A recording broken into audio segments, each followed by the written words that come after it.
Hello, everybody. Welcome to the TB3 Podcast, Episode 6. We have made it to Episode 6. We're almost to the point where it's hard to count. And if you heard that voice just now, you can get excited, get on your feet, because Joel is back from the 10-day IL in Durham. How do you feel, Joel? I feel good. I had a fresh brain surgery, so, we're back. All things are good up there. I saw my doctor today. He said, "You're good." It was How is it playing in the minor leagues for your rehab assignment? I gotta admit, the brain surgery made it hard to watch some games, so I'm gonna act like I know what I'm talking about. No. Joel, even when he's not fully locked in, he's still more locked in than a lot of sports fans and watchers. So I think we're in good hands. I fell asleep a couple of the times that the opposing team was doing baseball stuff. Yeah, I think right after, though, Ethan was saying that you were asking about the score minutes after your surgery. So in his high state of post-surgery, he was telling everyone what time the Rays played. Yeah, Little did he know that the Rays were in the I had the fifth surgery inning. last Wednesday, and the Rays had I want to say it was a 3 o'clock start time, and I was like, I'm going to watch that the second I'm done with the surgery. And I didn't, unfortunately. Hey, but he was thinking about them. So, yeah. Thank you guys for listening to another episode. We got a lot to talk about. It's fall is upon us. It's almost September. However, fall in Florida, or the beginning of fall, means hurricanes for us, so not really feeling that fall vibe right now. But we will be on Saturday for some college football, and the NFL season's right around the corner. So we are approaching the golden months of sports, I would say. So, yeah. We'll get right into it, I think. Here we go. We are going to talk about the Rays first because it was a really great week. A lot of stuff happened. So take it away, Joel. All right, so on Tuesday, we're starting out what feels like it's going to be a good week of baseball. We got the Rockies, who have been underperforming this year, the Yankees as well. So Zach Littell's taking the mound. Tuesday night, Charlie Blackmon. Let me just say, this guy, he's been in the league for a very long time. It's got to be going on 12 years. 37 years old. 37 years, they said that. 19th season, I think. He had a great week. He did. So he starts out this game with a ground rule double. It didn't go anywhere. Diaz, for our half of the first inning, also starts out the game with a double, and he scores on a sacrifice. So we're up 1-0. The Rockies tied the game later on after there was a pretty rough play with Curtis Mead and the new shortstop. I can't remember his name off the top of my head, but they're going to catch a foul ball, and they kind of bump into each other. So they score on that play. From here, the Rockies go up 2-1 on a Michael Tolley home run. The Rays come back to make it 3-2 in the bottom of the fourth when Jose Siri, my call for the home run last week, he did not get it. He started out with a bloop single, and he would come through to score. In the sixth, the Rockies make it 3-3 with my former fantasy catcher, Luis Diaz. He ties the game up with a single, and the Rockies take the lead at this point in the game with a ball that gets past Pinto. That's been happening a little bit more than I like, but I am liking him overall as a catcher.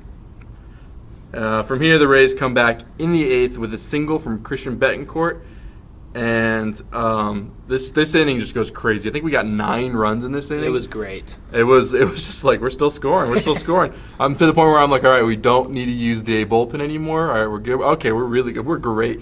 The highlight of it was that the shortstop, couldn't remember the name of the second. Slavis Basabi. Slavis Basabi. That's gonna take a minute for me to learn the name, get comfortable with it. So for now, I'll probably just be that guy, Slavis Basabi. So we take this game 12-4. We do some scoring and we do a lot of it. Yep, and the Rays were right back at it the next night on Wednesday night in Tropicana Field. For your starting pitchers for this night was Adam Gomber for the Rockies and Aaron Savali for your Tampa Bay Rays. And Aaron Savali, let me tell you what, looked absolutely disgusting through 5 innings. The curveball was working, the fastball, the cutter, the slider, all of it was working. He ended up with 9 strikeouts through 5 innings. However, he started to run into some trouble in the top of the 6th, where he ended up hitting before mentioned Charlie Blackmon, and he gave up a bloop single, and then Kevin Cash decided it was time to pull him out. I thought that was a quick hook for that game, but we'll see. Then after that, Colin Poche came in, and that inning unraveled, but let me tell you how we got to that inning. So, bottom of the third inning, Randy Arozarena lifts the ball in the air with a line drive home run to left field. Off one of Aaron Savali's only mistakes, Elias Diaz hits a curveball to left field, 1-1. Then Yandy Diaz, who had an outstanding week this week, singled in Christian Bethancourt.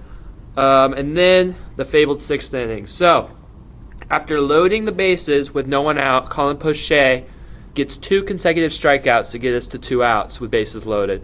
I think we're going to get out of it. We have Kittredge in the bullpen. I thought we might go Kittredge righty-righty. It's not what happened. They left Poche in for Diaz. Diaz bloops a single to left field, 2-run score. Then we put in Kittredge. Then Kittredge hits Montero on a two-strike count, 4-2 Rockies. Then there was another single to make it 5-2 Rockies. However, there was Jerickson Profar was thrown out at home by Randy Arozarena to keep the lead only at 3. The Rays answered immediately with an Isaac Paredes solo home run, and then 5-3 coming in the 9th inning against Justin Lawrence, who has nasty stuff but just isn't able to, put it together all the time. The Tampa Bay Rays start the rally, and it is punctuated by a Yandy Diaz single into the gap that scored 2, then also gave us first and third with 1 out. Unfortunately, Luke Raley was not able to get the job done, so we get the 2 outs. And Isaac Paredes hits a ball towards the hole on the left side of the infield. Shortstop gets it, throws across his body, bounce throw, caught. Isaac Paredes is out? That's what the umpire says. Looked on replay. That man's foot is off the bag. We all think. Everyone's getting the water ready for the walk-off for Isaac. I'm not even kidding. All the fans know it. All the players know it. The Rockies players look like they're packing their stuff up. Because his foot... I was a little bit scared. Because his foot was off the bag. I was like, I don't know, guys. Because we all think his foot's off the bag because we see it. But apparently... There were some molecules touching. Yes. There was not. I'd say a blunder by the guys in New York. New York was focused on a different game or something, and they kind of just flipped the coin because they brutally blew that call, in my opinion. Laz Diaz was on that umpire crew. We don't need to talk about him. But the Rays ended up winning this game anyways. Pete Fairbanks pitched a clean top of the 10th. Runner didn't even move. It was great. And then Brandon Lau, first batter of the bottom of the 10th, hits a walk-off single to send the Rays home happy and into a potential sweep. Going into Thursday afternoon, the Rays are looking for that sweep. So, we start out the game with Sean Armstrong in the opening role. Nothing much at the beginning of the game. There was. Let me take that back. Randy Arozarena, let me just say, folks, he had a beautiful catch going into foul territory. He kind of sort of went into the stands. I don't think he went fully, but it was cool. I was like, is he going to get this? He got it. So that was the defensive star of the beginning of this game. Luke Raley starts out with the scoring in the second inning. He got his first home run since August 16th. It kind of felt like he was getting a little bit cold, so I thought I'd just bring that up. But he got his first home run since then. In the second inning, got us on the board. In the third inning, the Rockies did make some noise, but it was one of the best, most timely double plays I'd ever seen. I was like, man, I really want a double play here. And it was a hard ball. I think it was the new shortstop, the guy's name, Basabi. I think he was the one to start the play. And it was really well done, and I was like, thank you for that double play. So this game so far, it's had a lot of defensive moments, I must say. In the fourth inning, Luke Raley comes back up and he hits a triple. I thought I wrote down who brought him in, but I don't. So somebody brought him in. It was Basabi.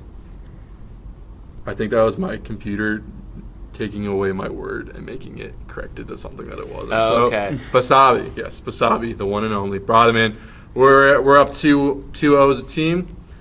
At this point, in the fifth inning, Erasmo Ramirez, our good friend from like 2017. He's with us again, and I'm a happy guy.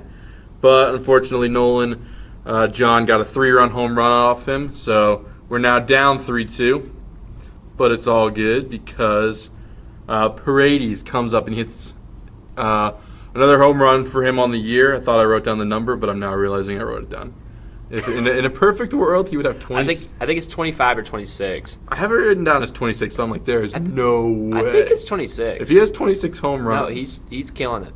That's bananas. I thought I wrote that down wrong, but he has 26. Shout out to Ethan. He got that pick right.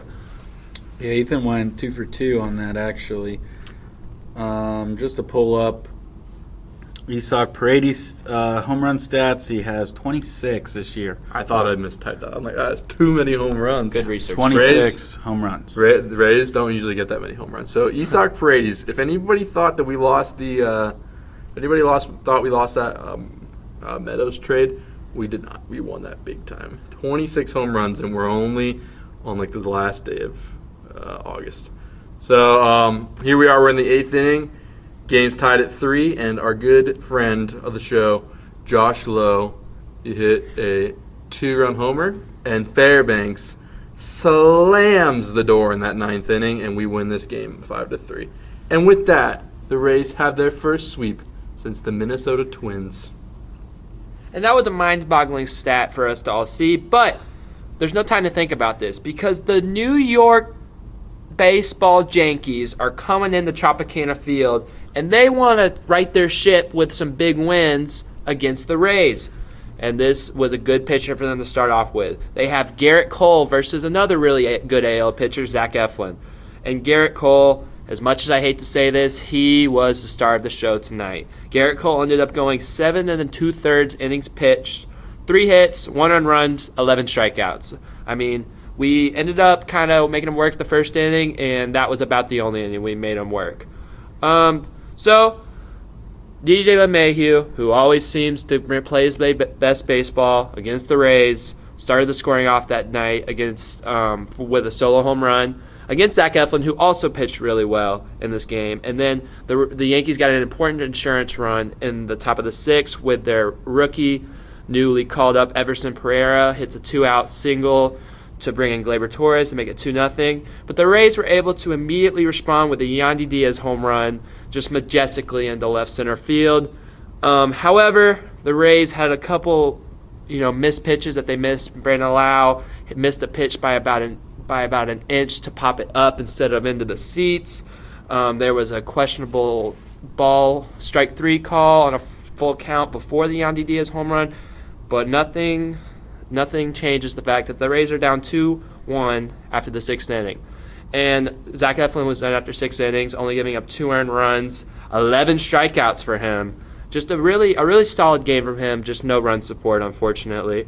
But after the 6th inning, the Rays brought in Trevor Kelly, and that turned out to be a poor choice. He went 2 innings and gave up 4 earned runs. These runs were Gleyber Torres doubles, Giancarlo Stanton double, another DJ LeMahieu home run.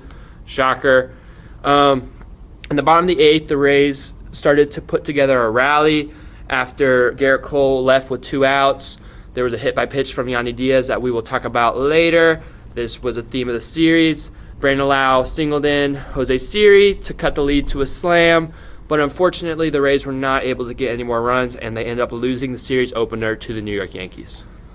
That Friday night game, that was like one of the harder games of the week for sure. Seeing that it's the only one we lost makes complete sense. But there were a couple things. Christian Betancourt was up to bat right before that Yandy Diaz home run, and we're only down 2 runs. And this is where umpires make me so mad. The umpire called him out on ball 4, so he doesn't get on base. Had he got on base, it would have been a 3-3 tie. Just assuming all things happen in the way that they happen right after that. So that would have completely changed the course of this game, but it did not happen that way.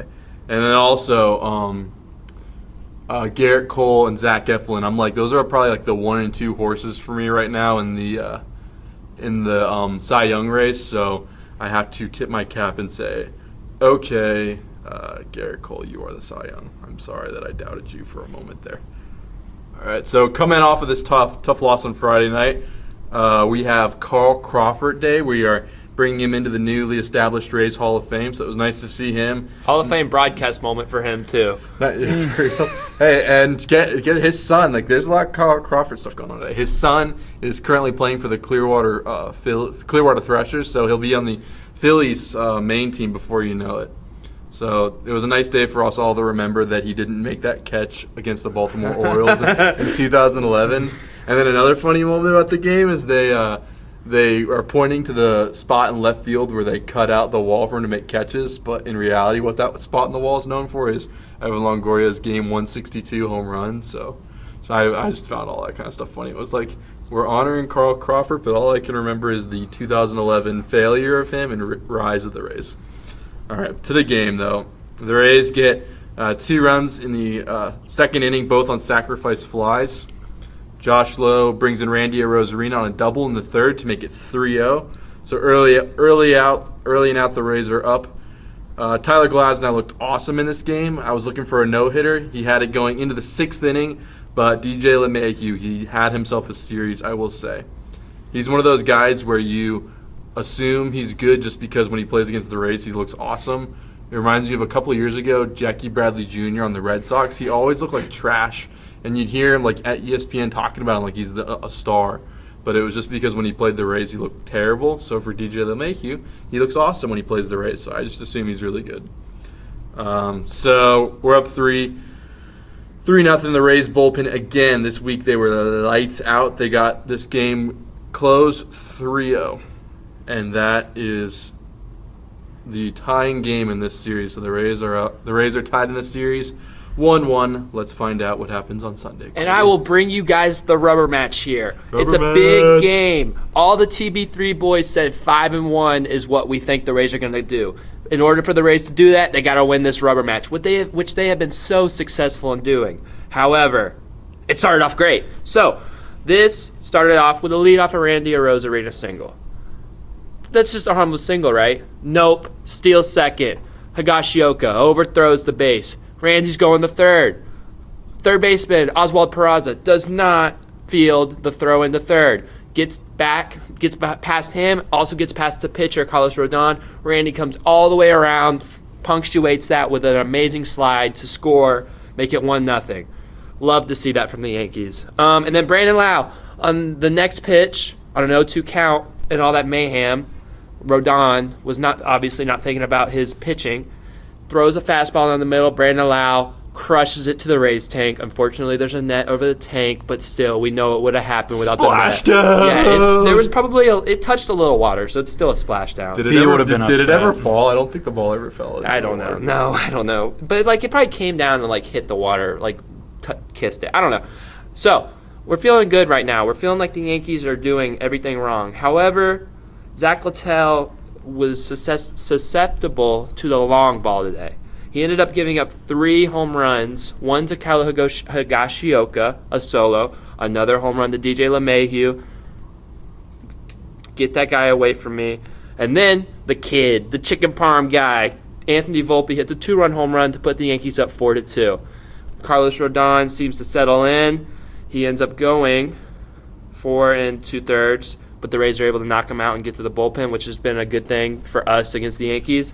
Overall, Zach Littell ended up kind of finishing strong, which was good to see.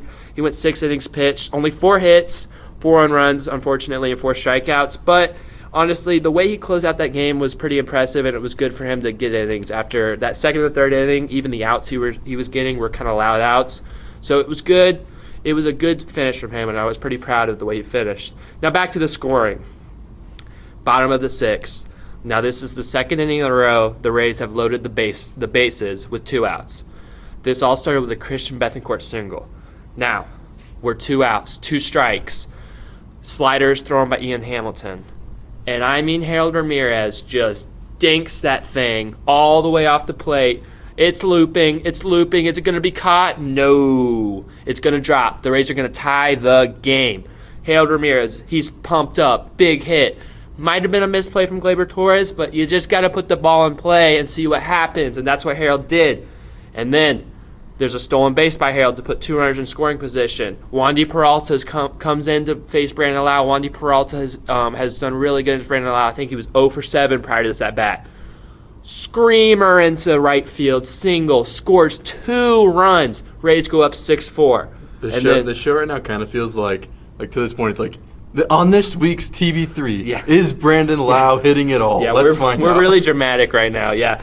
Well, it was like a really theatrical week for the Rays, I'd say, especially this series. So we're just matching that energy. Bullpen, great. They ended up finishing out a win, but not before a fabled bottom of the eighth inning, where Randy Arozarena gets hit by a pitch, and he has had enough. Bench is clear, and then after we've got this all sorted out a little bit, Randy Arozarena steals second. Oh my gosh, this is awesome. Randy Arozarena steals third. Has a little bit to say to Mr. Albert Abreu because he just stole 2 bases off him. But Albert Abreu does not like that. Bench is clear again. The Rays end up. Brandon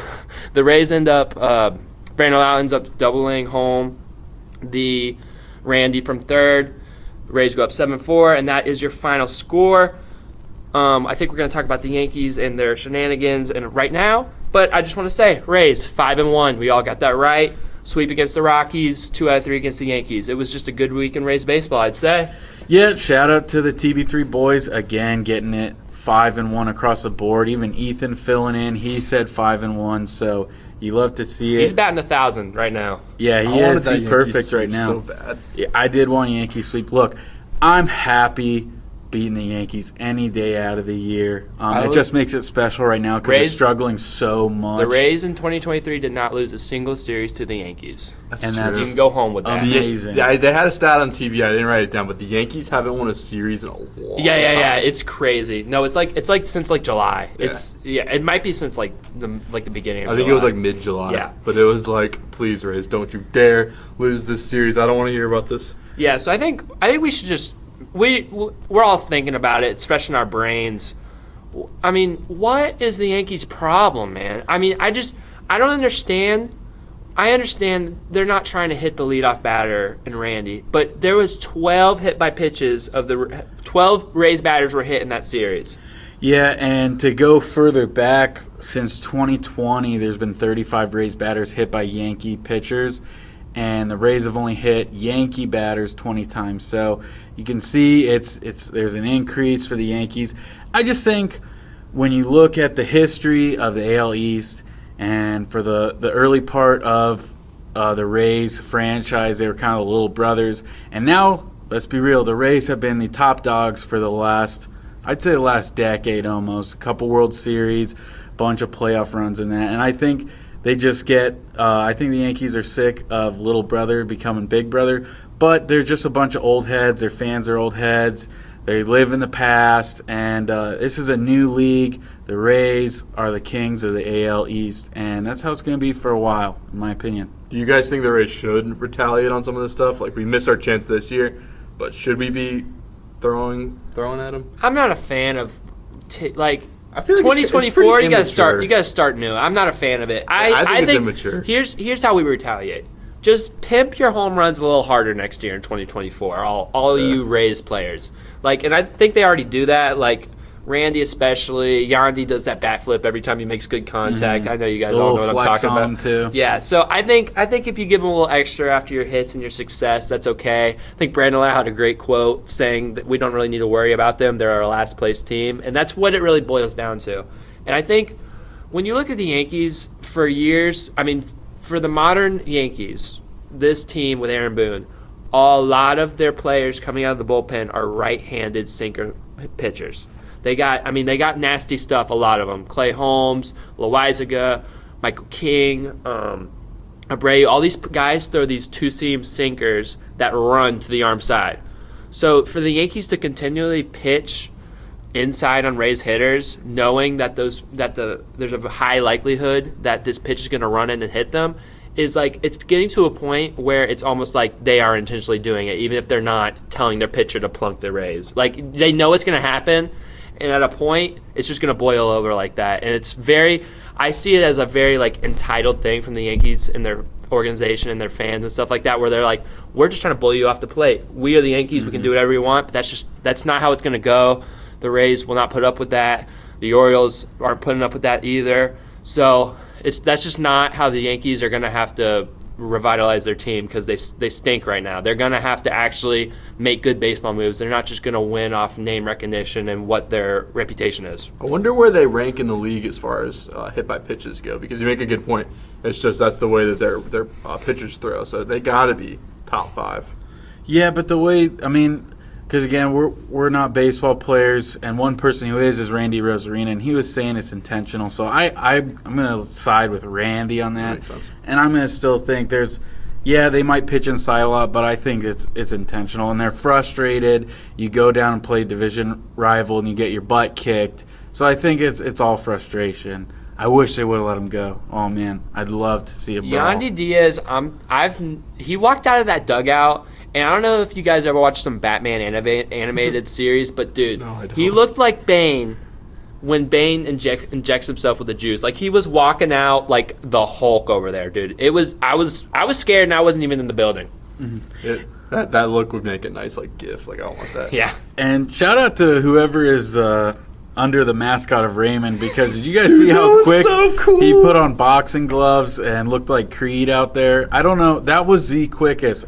And that's a tough costume, too. So the way they did that was kind of incredible. He's been They training. had that in under 20 minutes. He's been training his whole life with all those mascot races to race back to the costume place and change his costume.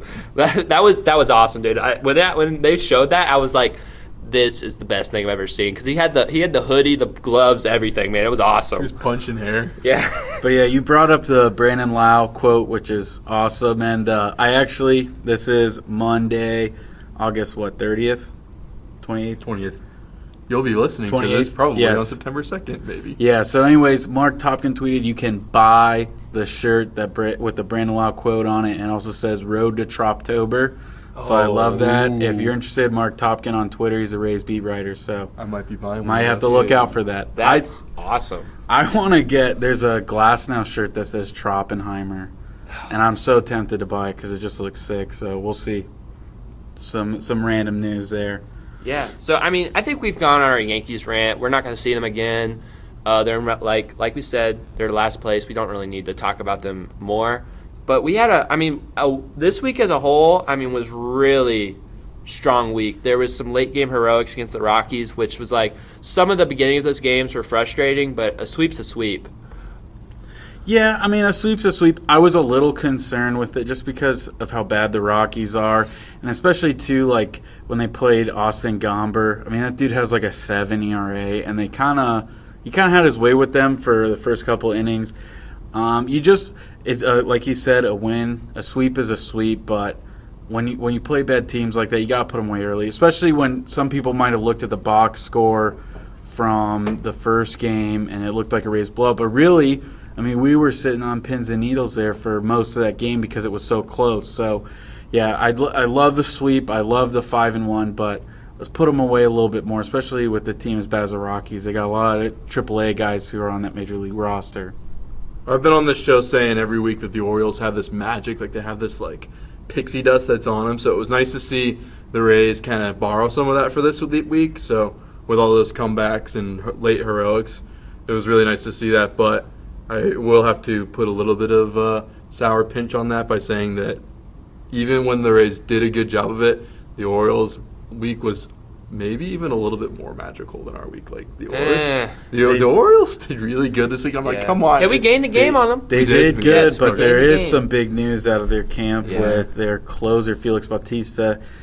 Might have a little bit of a UCL injury, and you never want to see somebody get hurt, but that's big for the Orioles if they lose him. The quote was, they're unsure if he will pitch again this season. And that feels like we don't want to make you guys sad, but he's not going to pitch this season, which we will preface, never want to see anyone get hurt, especially a pitcher in their elbow. That is their moneymaker. That sucks for them. Yeah. However, I think a lot of Rays fans and baseball fans in general, we could see this coming. The Orioles have been racing these last 2 months. They've been using these top 2 bullpen guys a lot. I mean, we saw it when they came to Tropicana Field where Bautista, if I remember correctly, threw 4 innings in 4 games.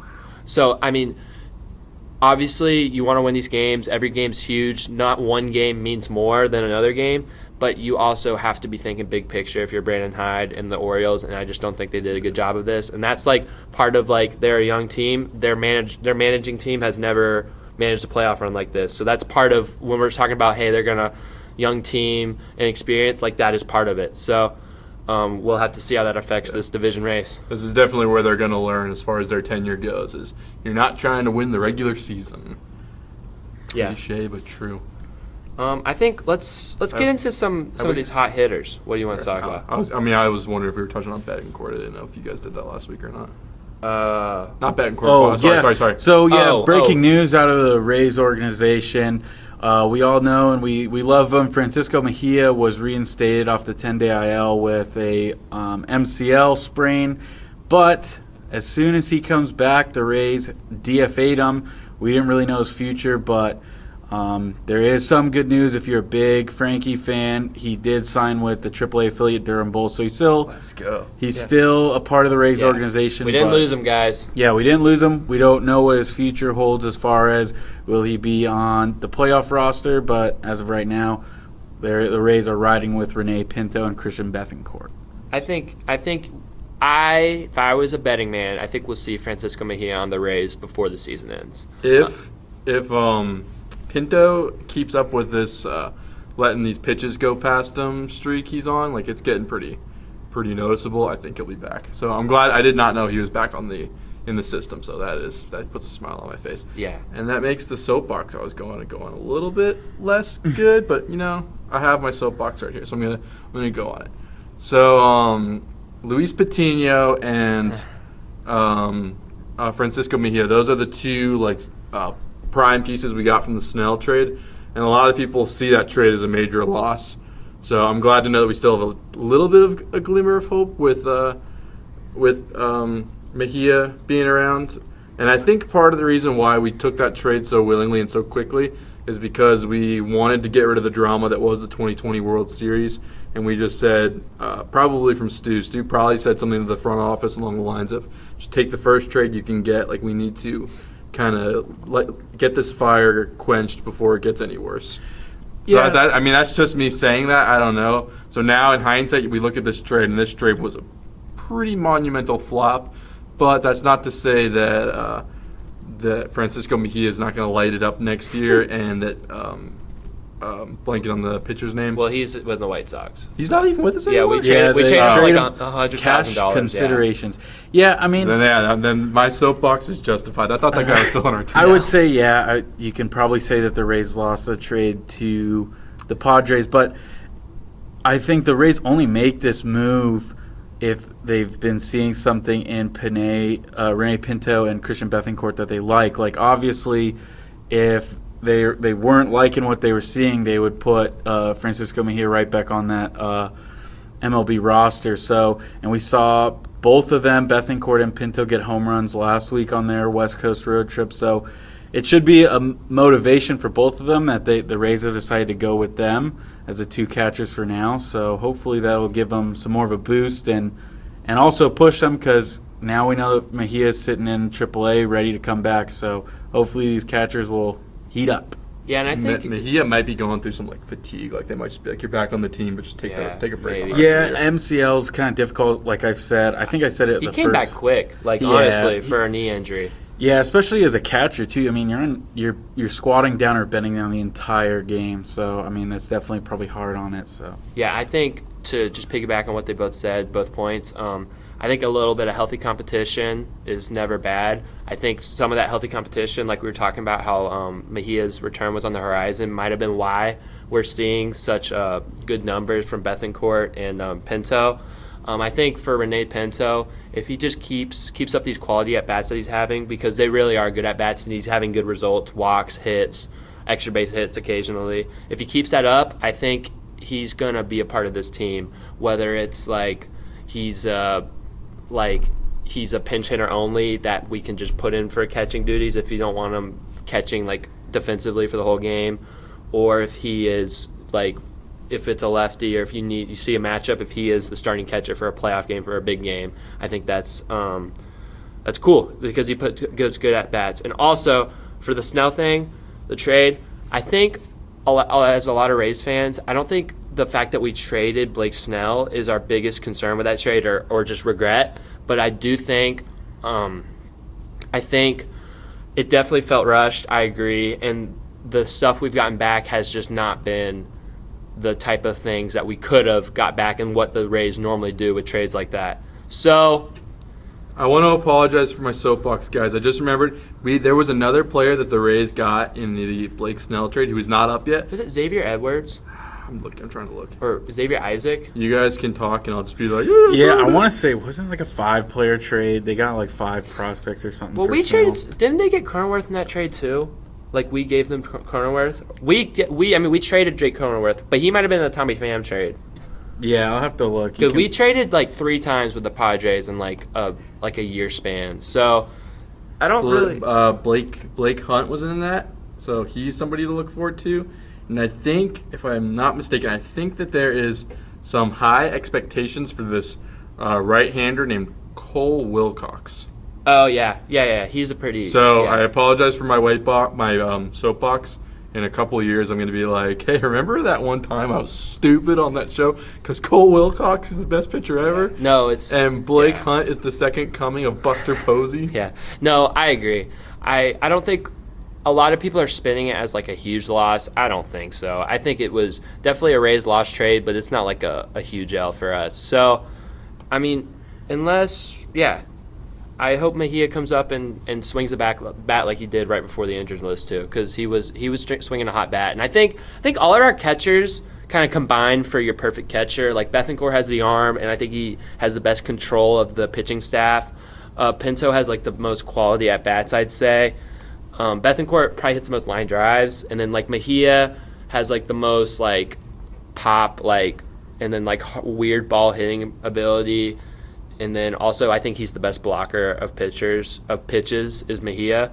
So it's kind of like, it's unfortunate that we can't get that all in one catcher, but I think the modern age of baseball, you're going to need production from 2 catchers. So to combine those numbers and combine those skills is something that I'm okay with as a Rays fan. It's a very Moneyball move. Like, you kind of hear that description from the movie. They say, like, you can't get that all in one player if you're a team that's playing with a budget. But if you can get it from 3 players, then you're doing just as good. I agree.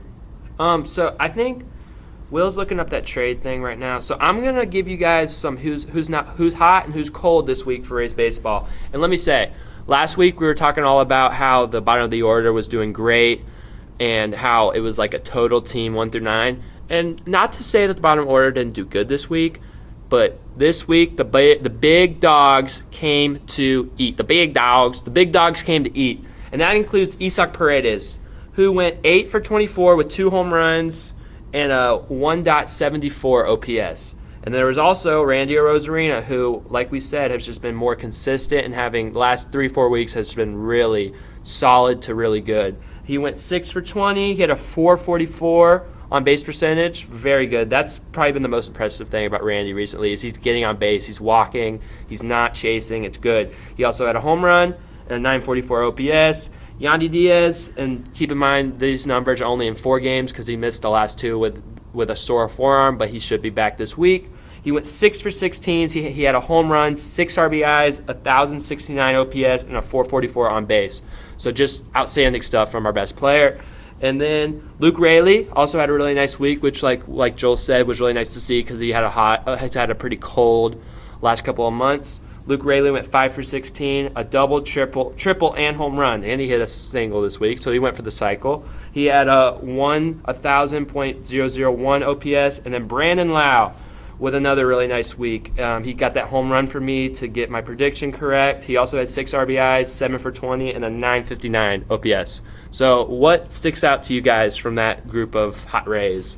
I love that they're heating up at this time of the year because this is the time you want it. Like, if they can ride like a good 6-week stretch right here, like that, taking into the postseason, and you don't know what can happen from that point. Because what the Rays what the Rays really need to make some noise in the playoff is to have like 6 of these guys hot, and that's around the number that we're at right now. So to see that at this time of year is a highlight. And I'll also bring up Tyler Glasnow.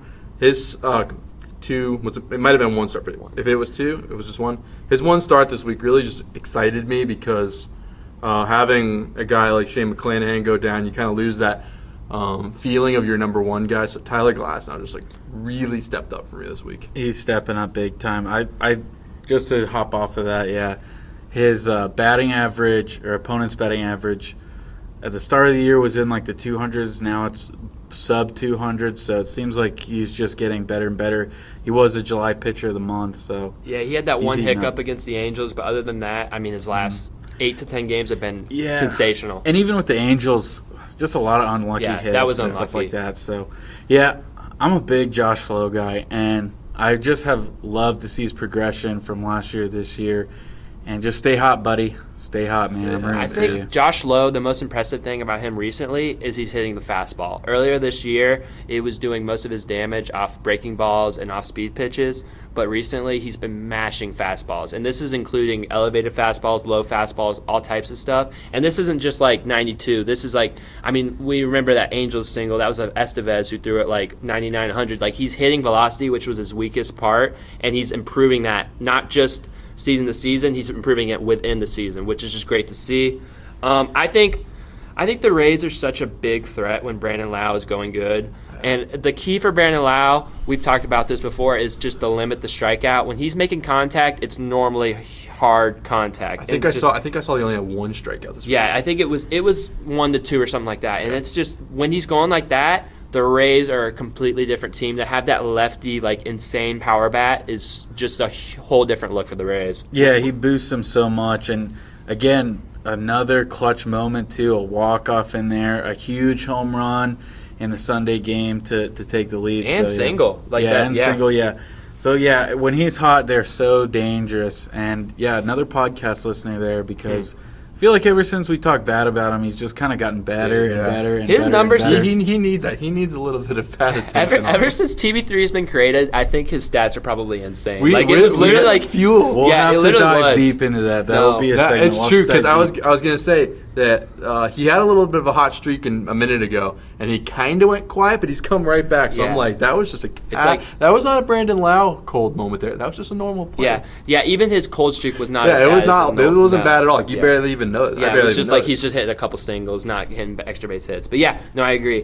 To piggyback onto some of the unfortunate this week, I think we want to talk pitching in a second, especially the stable. But just to get off some of these cold hitters and wish them luck for the upcoming week. Harold Ramirez was 2 for 19 last week, 248 OPS. Unfortunate, had one of the biggest hits of the week though, so that's good. I think I'm not worried about him. Jose Siri has seemed to be struggling for the past month, unfortunately. He's been platooned too. Like, we're starting. It's kind of been a quiet little removal of him from the team. He's taking tours of the Trop too, just about every game. I think you see him in a different spot when the camera pans out to the dugout. Yeah, he's still happy at least. Yeah. We could tell he's still having a good time. Still making those casual, scary catches. Yeah. Oh, dude. So I want to talk about this for a second. So first Rockies game, there's a sacrifice fly.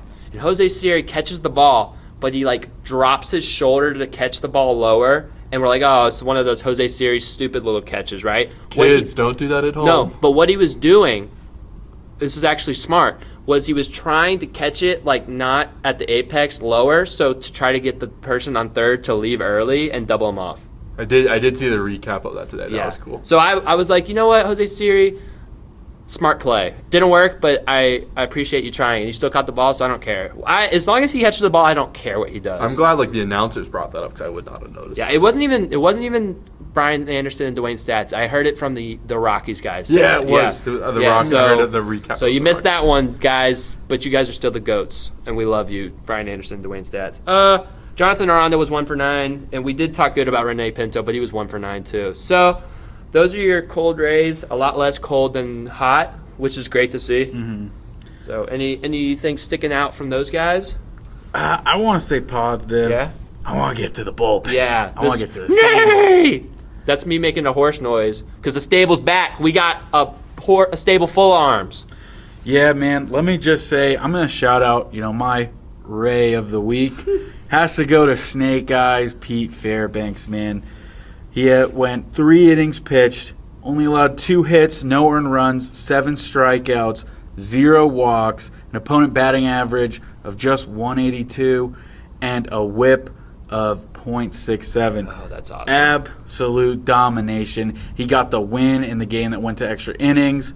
And yeah, we just love Pete Fairbanks when he is locked down. I think, Joel, you're getting on him a little bit. I am sorry.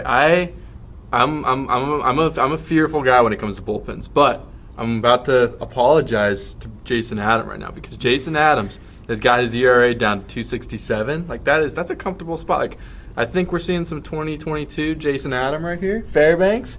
I wasn't scared at all as a fan this week with our bullpen. Yeah, and to the A bull, I was yeah. desiring the A bullpen on Friday. And to Or was give it you guys Friday or some Thursday? backstory, Yeah, Friday. Saturday, right? Saturday. Saturday. Yeah. Saturday and Sunday. Saturday was a pitching jam. Whatever game we brought in some B bullpen, I was like, "Where's the A bullpen? Yeah. Our bullpen is so good. Yeah. Bring in the A That's bullpen." funny. No, so to expand on that, in the last 30 days, Pete Fairbanks, his 4 for 4 on saves, has not blown one of them. He only has 4 earned runs and 9 innings pitched and 16 strikeouts. So we love that. And also Jason Adams, who has sometimes a base runner free pass problem. His whip is 0.75 in the last 30 days, which we love to see from relievers. Only 4 earned runs, 17 strikeouts, and 12 innings pitched for Jason Adams. So those 2 guys are your 1-2. There might be a challenger emerging from the shadows as your best bullpen guy that we're about to talk about. But those 2 guys, they've been our 1-2 always last year, this year, and they're playing like it right now. Yeah, and like I said, when you get to the postseason, this team is a little battered with the starters. But if you get to crunch time and you have lights out Jason Adams in the 7th, lights out Pistol Pete Fairbanks in the 8th, and you can even close it off with Kittredge, give me the Rays to the World Series. They're going all the way. Oh, man, I just remembered to be mad at the bullpen again. We're going to need the Kittredge in the 9th because you know what happens to fall Fairbanks. Yeah. That's why we're playing all our games in Tropicana Field. That's right. Also, That's a why we quick need shout out. home field advantage. Quick shout out to not a late inning guy, but Sean Armstrong has been one of the unsung heroes of this team. He pitches in any situation you give it to him. He opens, middle of the game, close the game out sometimes, late inning guy.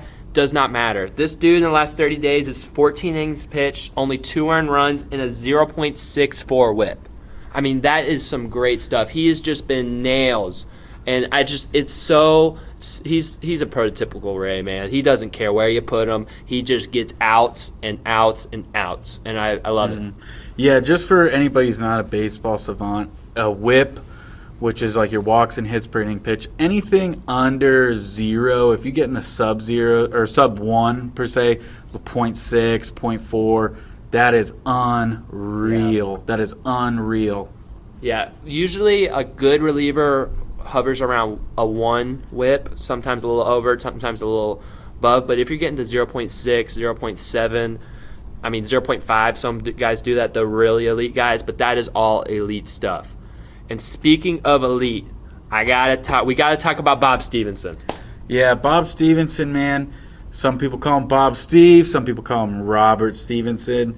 Yeah, They guy. change it in the conversation sometimes. Like they do that on the post. Dude, you change someone's name when they're pitching game. so good. Like he gets another strikeout, and you're like, oh, I want to call him Bob. Now I'm calling him Robert because he does another strikeout.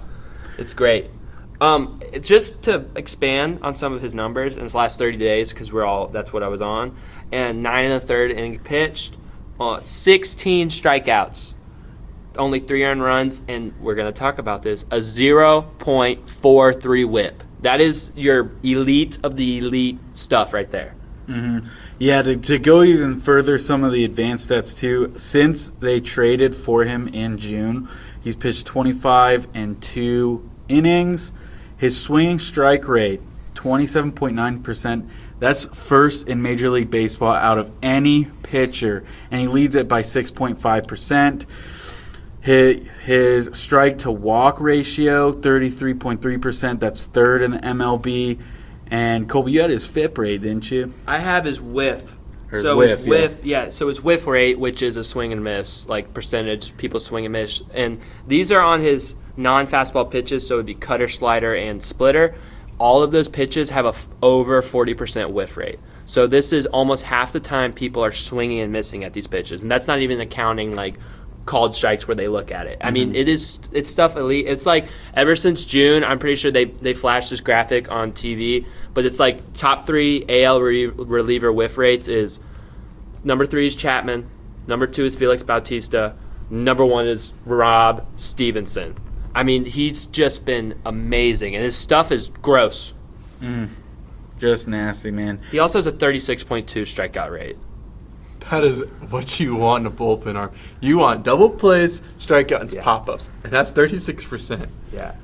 Just for some context, 36% is 12% over the league average at 24%. So, I mean, he's excelling.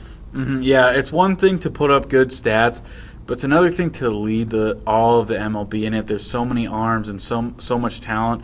And to know that the Rays have such a dominant bullpen, and here's another guy that the Rays have turned around and turned into a dog, man. It feels so good. And again, I'm getting more confident about the playoffs. Every day I kind of go, I don't know. But then you have guys like Bob Steve step up, and it's really, really, I'd say exciting. Yeah, I think to see if your last 3 innings are a Bob Stevenson, Jason Adam, Pete Fairbanks trio, we're feeling good about that as Rays fans. And then you still have people like Poche still having a really good season. Diekman could be your lefty specialist, having a good season. Could get out righties too. He's experienced. Kittredge is coming back. He's pitched. I don't think he's given up an earned run since. He gave up a stranded run, but still he's pitching good.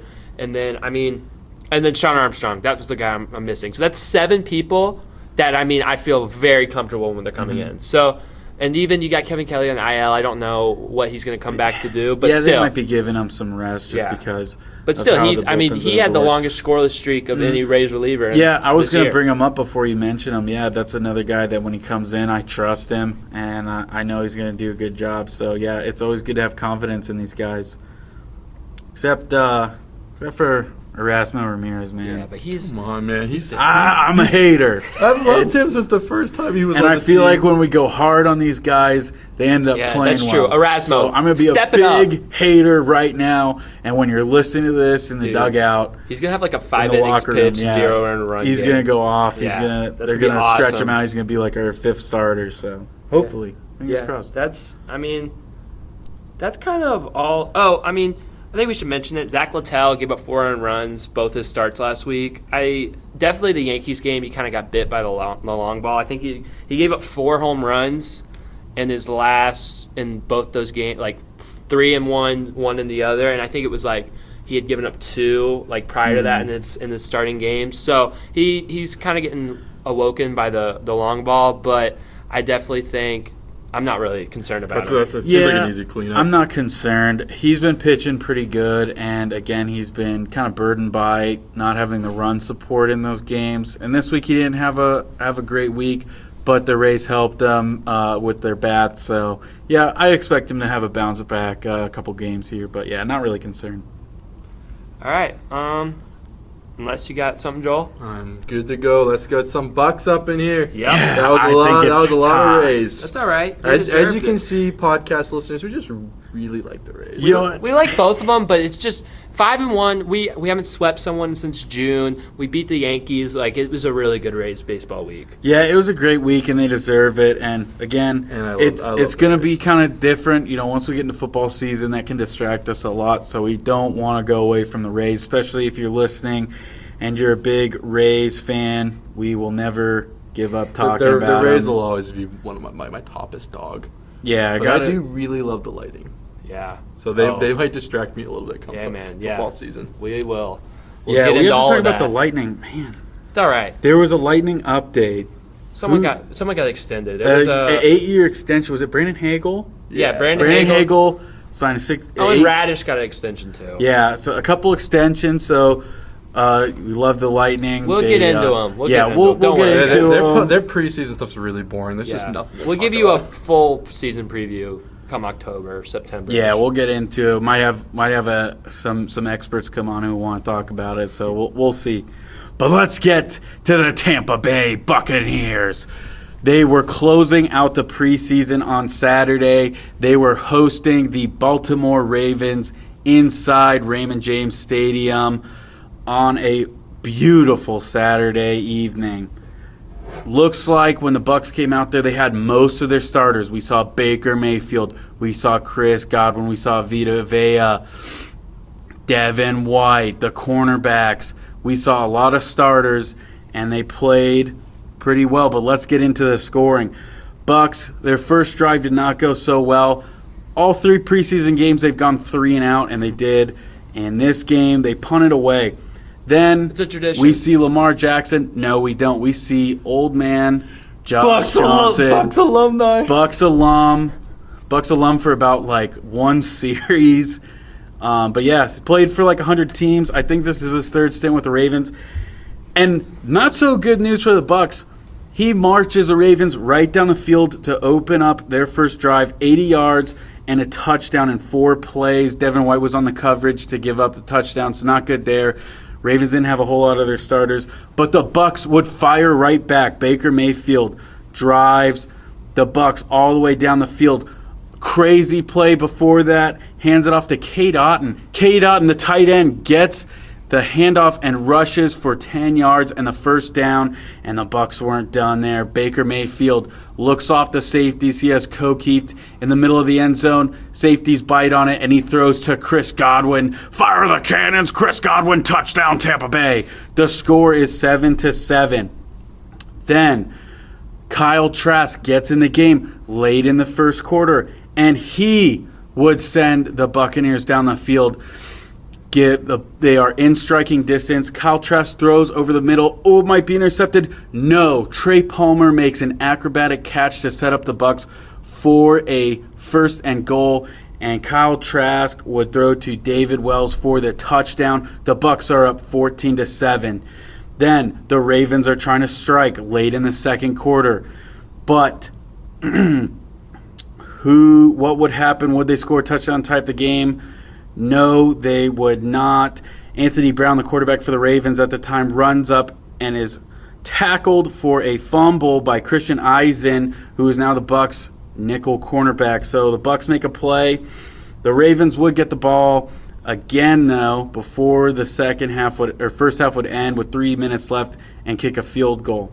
The Bucs, however, with seconds left, Kyle Trask would lead them down to have the new Bucs kicker, Chase McLaughlin, kick a field goal. At half, the Bucs were up 17-10. Then we get to the third quarter, and it was a slew of field goals. The Bucs would strike first and extend the lead 20-10. The Ravens would answer right back with a field goal of their own to make it 20-13. And then the Bucs, another field goal to go up 23-13. All perfect kicks from Chase McLaughlin, your new kicker. But the Ravens would not go away. They are mad. Their preseason winning streak is over, and they want to end it on a good note. They would score a touchdown late. It is 23-20. But the Bucs would get some insurance as they kick yet another field goal and go up 26-20. There is a minute left in the game. The Ravens are marching down the field to get the game-winning touchdown. Bucs get a couple of stops in the red zone. Third down. Anthony Brown is looking for a receiver, and he's sacked by Eric Snowden. No, not that guy. Charles Snowden. He gets a sack to get a turnover on downs. The Bucs win the game 26-20 and end the preseason 2-1. Great way to end it. A lot of great plays by some guys we've heard of all preseason. Trey Palmer, Kyle Trask shines again. And Baker Mayfield, your new starting quarterback for your Tampa Bay Buccaneers, went 6 for 6 with a touchdown. So what do you guys think about the game? And how are you feeling about it going into the regular season? This game got me excited for the beginning of the season. I'm like, all right, so we have a shot. You're saying there's a shot. We could be pretty good. And I think we have to talk about it. Baker Mayfield, not a single interception in any of his playing time. And very minimal incompletions, too. I mean, this dude has been efficient all preseason. I think it was like 12 for 14 on the preseason or something like that. Yeah, I'm Something Do pulling we that have up. an idea of what like his longest pass was?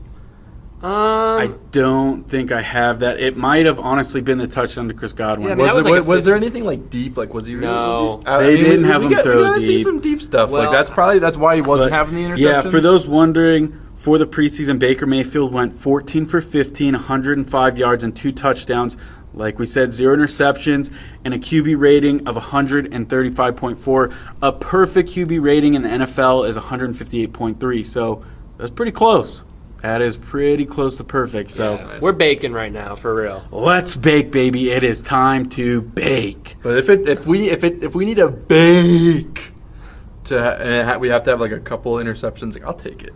Like, Yeah. I want some 85-yard passes. Well, I just don't think that's going to be the kind of offense we're going to have this No. season because the offensive line is definitely weak. But That's we got to true. talk about it because this was probably your best offensive line showing all preseason. We had a lot of the starters playing, and it was just good to see my boys not having to run around for their life that much. Yeah, it was really good to see. One thing you're going to get with a West Coast offense to answer what you were talking about, Joel, is I want some you- 90-yard passes. you're going to get some deep passes, but you're also going to have quarterbacks roll out. They're on the run, and they're going to have options. And it's going to be you will see some interceptions, but if you look at like a good examples like Brock Purdy and Kyle Shanahan's offense, another West Coast, he looks very good. So we're going to see this. And again, Dave Canales, offensive coordinator, he was a quarterback's coach in Seattle. Probably wasn't calling too many plays, but I think we all love what we saw from Geno Smith. Yeah. Getting right back. But yeah. And then, the O-line played exceptionally well. One thing I got to say, I did watch Hard Knocks, the Jets training camp, and man, there was this play. They were scrapping. The Bucs and Jets were scrapping, and Luke Gedeke is just mauling people. They're pulling him off the pile. He was nasty and physical, and you know what? I gained a lot of respect for him because, again, another guy we've been hard on, but he's been playing pretty well, and I'm excited to see how he does at right tackle this season. I think we should talk about Tristan Wirfs because this was his first ever game at left tackle. He's talked about how tough of a transition it's been for him. But, I mean, he looked really good. I think he's definitely the key in the cog of our offensive line, and him coming back made a world of difference, and he played great. Yeah, one of his best qualities, if you watch film, was when he was at right tackle, and he would just get that quick punch with his right hand. And, I mean, it would stun so many DNs and linebackers blitzing. So it's kind of the big thing is can he get that punch and can he be quick with that left hand that he doesn't have to use so often. But, yeah, I think going all the way back to when they drafted him, I thought the Bucs were incredibly lucky. I thought a couple teams in that draft were going to pick up. I think he was the best tackle in that draft. I want to say it was like Mekhi Becton was in there. He's better than Mekhi And Becton. Andrew Thomas. Mekhi Becton's like not even like a starter. Like Yeah, he's officially. been struggling. He's Yeah. had some injuries. But, yeah, I thought Wirfs was the best tackle in that draft. And that other teams passed on him was insane to me. The Bucs were lucky to get him. And so to finish my point, if you're that good at right tackle, it's going to be a bit of a learning curve, but I think it will be pretty easy for him to figure out left tackle, and I think he could be the best left tackle the league has seen in a while. That's how high I am on him. So Yeah, I mean, I think Tristan Wirfs is probably pound for pound one of the best offensive linemen in general in the NFL. So, I mean, this challenge is going to be challenging for him. Nice sentence, Colby. But I know it's going to be challenging for him, but he's so talented and so skilled and big and strong that he's going to do good, and we saw that this weekend. Yeah, some sad news to get to, though, on the offensive line front while we're here. You know him. I think he's been kind of a fan favorite, but Ryan Jensen, the center for your Buccaneers, will be out for this season, and he'll be placed on IL. So he was really emotional in his press conference. You hate to see it. Yeah, that might be it for him as an I think NFL player. he's done. Yeah, he's still under contract with the Bucs until 2024, but whatever this injury is, and that's the weird thing, we don't even know exactly what he did to his knee, But yeah, he might retire. This might be it for him. He said he's going to stick around and mentor the young guys this year, so it's good. We want to be around the team. He's a great leader, man. What a leader he's been these past couple years. We've only had him since 2018, but I feel like he's been a forever Buccaneer. You know what I'm saying? He feels like one of those forever Buccaneers. Yeah, we all love him. We all love him here at the TB3 podcast and in the Tampa Bay community. The hard thing with him going down when he went down last season is having lost him and Ali Marpet basically within the same offseason. It was just hard to kind of see that new offensive line. And he said within his interview that surgery would have probably made the area where he was injured worse. But it's one of those things where it's like, you just wonder, like, especially in sports talk, it's like, had he done the surgery at the time, would he be playing right now? Like, I was gonna bring that up actually. You bring up a great point because he was holding out. He got hurt like I want to say it was like the second day of camp last year. It was something crazy. He was like holding out, and we were hearing, it's going to be like mid-October.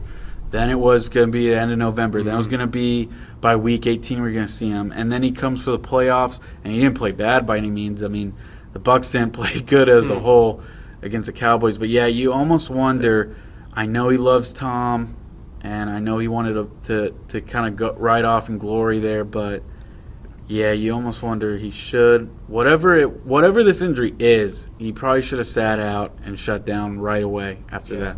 I applaud him for his decision. Like, if he knew that the surgery wasn't going to help the issue and going the route of using his own, blanket on the term, his own rehab, something in the body, his own blood. Stem cells. He used his own stem cells for the recovery. And to go out that way, to go out with Tom Brady in that last game and to come back faster than anyone's ever done it, like, it was cool. Now we're kind of paying – it would seem. It doesn't – it's not – he said that this had nothing to do – that had nothing – the game had nothing to do with the injury right now. But, you know, you're kind of like reading in between the lines and you're like, I don't know. But for him to play that last playoff game, like, if that's the last taste we ever have of him on the field – it was worth it. It was cool. Like, that is a baller way to go out. I agree. I think to rebuttal you guys' concerns, this is like a weird comparison, but we're seeing Lonzo Ball in the NBA has this like knee problem that he's had to get surgery like 2-3 times for, and each time he's had to get a new surgery for it, and it's just not working. So I definitely think that it's very plausible that what he's saying is true. I fully believe him. Yeah, like it's because just like seeing that compared to this, like it could have been something similar for like the same type of thing where the surgery would have just caused another surgery, and it's kind of an endless loop. He said it would have made more deteriorating to his body. Yeah, and I agree. Yeah, I agree. Probably shouldn't have gotten whatever this surgery was. But my thing is I think you should have shut it down once you heard that. You should have shut it down because it seemed like, as far as I could tell from last year, I mean, he was working out and trying to get back just about every day. And so I think you probably just made it 100 times worse anyway, trying to get back for one game in the 2022 season. So that's my thing, is maybe if he just would have said, I'm done for the year last year, put me on IR, maybe this year would have been a little different. Maybe you could have come back and been not 100%, but close to it, and been able to play this season compared to one game last season. Yeah, I mean, I guess we'll just never know. It's one of those great questions at the end of his career. But Ryan Jensen, we thank you for your service and all the happy memories we brought you. And Rick Ross, I know, is somewhere in shambles that he doesn't get to see his big red guy pancaking people like he loved in the Super Bowl run. The red-haired Buccaneer. Is he a Ring of Honor guy? If you had to vote right now, is he a Ring of Honor guy? I think he's got it. He like could. A center? Like, that's a big deal. He could be, I don't know, the whole, he's only been with us 5 years for playing. That does kind of dampen it for me, but I'm not mad if he's a Ring of Honor guy. We'll see. But we'll see how that Super Bowl roster kind of ages, and like if they're like held in that glory of like the 2000s era Bucs, because I mean, like, those guys are held in honor. Yeah, so, like, that's true. It's like if you are on the Super Bowl winning team and that Super Bowl winning team's legacy ages well, then I think he will be. I think it kind of depends on how these new Bucs teams do. It's like if we go on another like dry spell of being terrible, I think that makes the Super Bowl more and more iconic, as opposed to if we kind of stay good, which I think we're hoping for. that would make the Super Bowl still iconic and still awesome, but like more of like a stepping stone as opposed to like a great moment in history that needs to be remembered because nothing else is happening in Bucs history. Yeah, seriously though, they can't go on a slump again because I don't want to be pushing 40 by the time they win their third one. So yeah, got to stay relevant there. At least some playoff wins, man. Yeah, some playoff wins. Yeah, if it's not Super Bowl, just stay relevant. I don't want to see them go into the Stone Ages again. It might not be a good omen bringing the creamsicles back this year, but we'll see. Also, Robert Hainsey played pretty well in his as his replacement, and he's going to be your starting center. Yeah, he's going to be your starting center. He played a lot last year, so we're looking forward to see how he does. And he has the title now. Like this is like last year, it was like Jensen could come back this week. Yeah, it's like you threw him into the fire, and hopefully you hope that experience helps him become a really good center for this 2023 team. Yeah, and you'll have, if he struggles, you'll have Aaron Stinney in there. You'll have Nick Leverett. So oh gosh, I hope Nick yeah. Leverett So doesn't you see got play those time. are like your 6th and 7th man on the O line. But yeah, like I think we've said this whole podcast, man, this is the biggest issue they have, and these guys need to step up. They need to be the 5 the whole season, barring any injuries. So yeah, can't have them struggle. Need these guys to be the guys. And the Ravens did not play a lot of starters, which I thought was weird, but to each your own as an organization. But they only got 1 quarterback sack and 1 tackle for loss is all the Ravens got on us this past game. So, I mean, you can only block the guys that are on the field, and the line and the ends and the receivers block those guys. So you got to give them props. Yeah, and a lot of plays too I've seen is Kyle Trask and Baker Mayfield had some time to go to checkdowns too. So yeah, they weren't holding up for just a couple seconds there. They were giving them time to make some reads and make some better throws than having to force a tough one. So yeah, I think we should get to the defense now. Like I said, Christian Eisen will be your starting nickel corner for the Tampa Bay Buccaneers. As far as his game went, didn't have a whole lot of action. I think as a corner, though, sometimes it's a good thing if you don't hear your name called a lot because it usually means you're not giving up a lot of plays. The only good thing, if you get your name called for interceptions and pass breakups. But, yeah, he gave up kind of a big pass in the first drive. And then, he made up for it with the forced fumble. Got a little cooked. Anthony Brown kind of juked him out a bit. But, yeah, he made up for it, got a forced fumble. Hey, doesn't matter how it starts but how it finishes. You need turnovers as a team, man. That's a big swing in any game at any moment is to get turnovers. So we've seen a couple of them, but it was good to see him make a play, especially since he's going to be your starting nickel cornerback. I noticed a lot of pass breakup in this game, so that was kind of my takeaway. Was like, that was some nice stuff. Like specifically, there was a play that I want to say his name right. It was Isaac Keenan. Yeah. Isaac Keenan had a pass breakup, and I was like, I want to see that once a game, sir. You do that for me once a game, I'm going to love you. Yeah, and I think the fact that he gave up a big play early and they didn't start picking on Christian Eisen is a pretty good sign for the future as a nickel corner because obviously you're not going to be getting those like long matchups with the big receivers like Davis or Dean will, but you don't want to be coming in every third down and people are picking on you and trying to throw at your matchup. So that's good. I think I'm going to steal Will's guy a little bit because I want to mention Joe Tryon-Shoyinka. I think he was one of the positives of this Bucs defense, that showing that we saw last weekend. He ended up he got 3 tackles. One was like a shoestring tackle on a quarterback. Yeah, it was like close to a sack. Yeah. He just kind of like his momentum took him forward above the line of scrimmage. But if he hadn't made that tackle, it would have been a big gainer. Yeah, I would almost consider that a sack too. Like it's just where the ball ends up. But and a tackle for loss. Yeah, he got him pretty far in the backfield, so he should have come away with 2 sacks there. Yeah, a sack and a tackle for loss would have been good. But also, a late signee for the Bucs, but someone we know well, William Golston, had a sack and a half this game. And I think his experience will probably lend him to getting playing time. And getting a sack and a half, that's a great day. Yeah, and looks like he's going to make the team. We'll go into some of the big names who were cut over today, the 28th, because the Bucs have to get down to their 53-man roster by tomorrow, which is Tuesday the 29th. So we saw a lot of cuts today. We'll get into it. But, yeah, it looks like Will Golston made the team. And, yeah, I can't think of – I think it might have been the second episode. I assumed Joe Tyron Shoyinka would have played because he's a third-year guy, struggled a little bit, but he did not until on Saturday. And, yeah, I've been calling him to step up. He didn't have a great season last year, so if he can turn up him and Shaq Barrett on the other side, that's a dangerous duo. I think some of the best teams in the NFL have two elite pass rushers because as far as O-line, you can't block them all. You can't chip on both sides. Yeah, one of them will get free. And so, I think I look back to, the Denver Broncos in 2015 when they had DeMarcus Ware and Von Miller.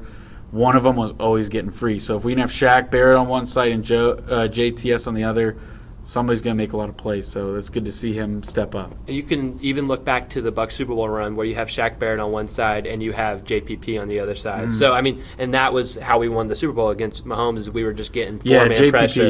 Yeah. How could I forget? Yeah. He USF Bulls legend, too. Yeah, man. Even with a mangled fingies, whatever the firework incident. Okay, I have to say, we've talked about are the impressive guys to the preseason that are impressed every week. We've said Trey Palmer, we've said Kyle Trask, we've said Tompkins, and people like that.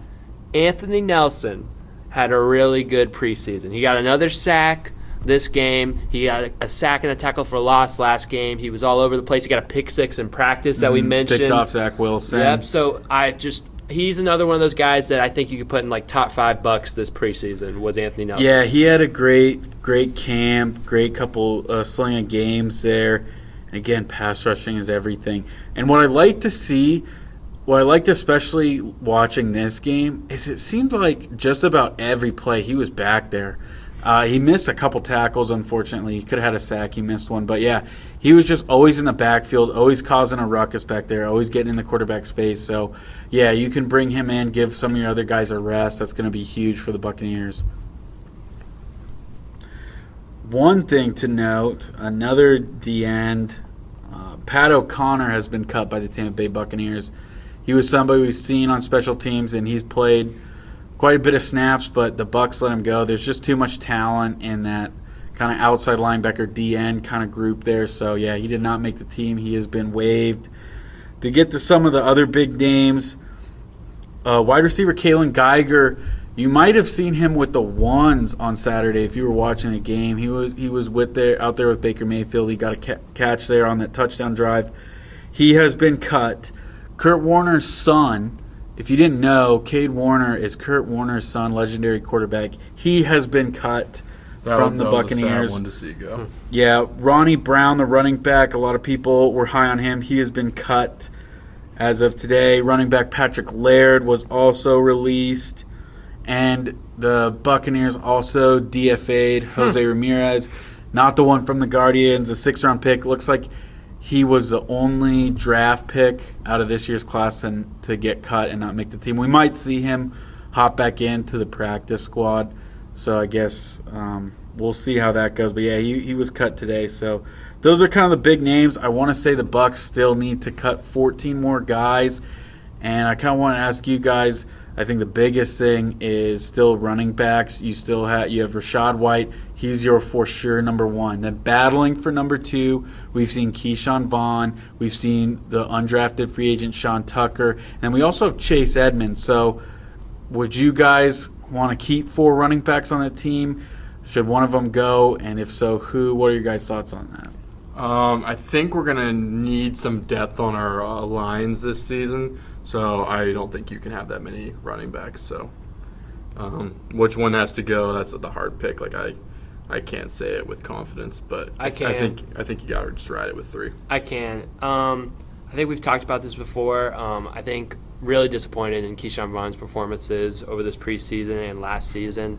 It just seems like anytime there's a potential, he could get 2 yards or 4, or he could get -1 or 4, or -1 or 2, or make a big play, bounce it out, stuff like that. He just has not been able to do that at the NFL level. And I agree with Joel. I think you need the depth in the lines, defense and offense, and corners too, because you might need to shuffle that.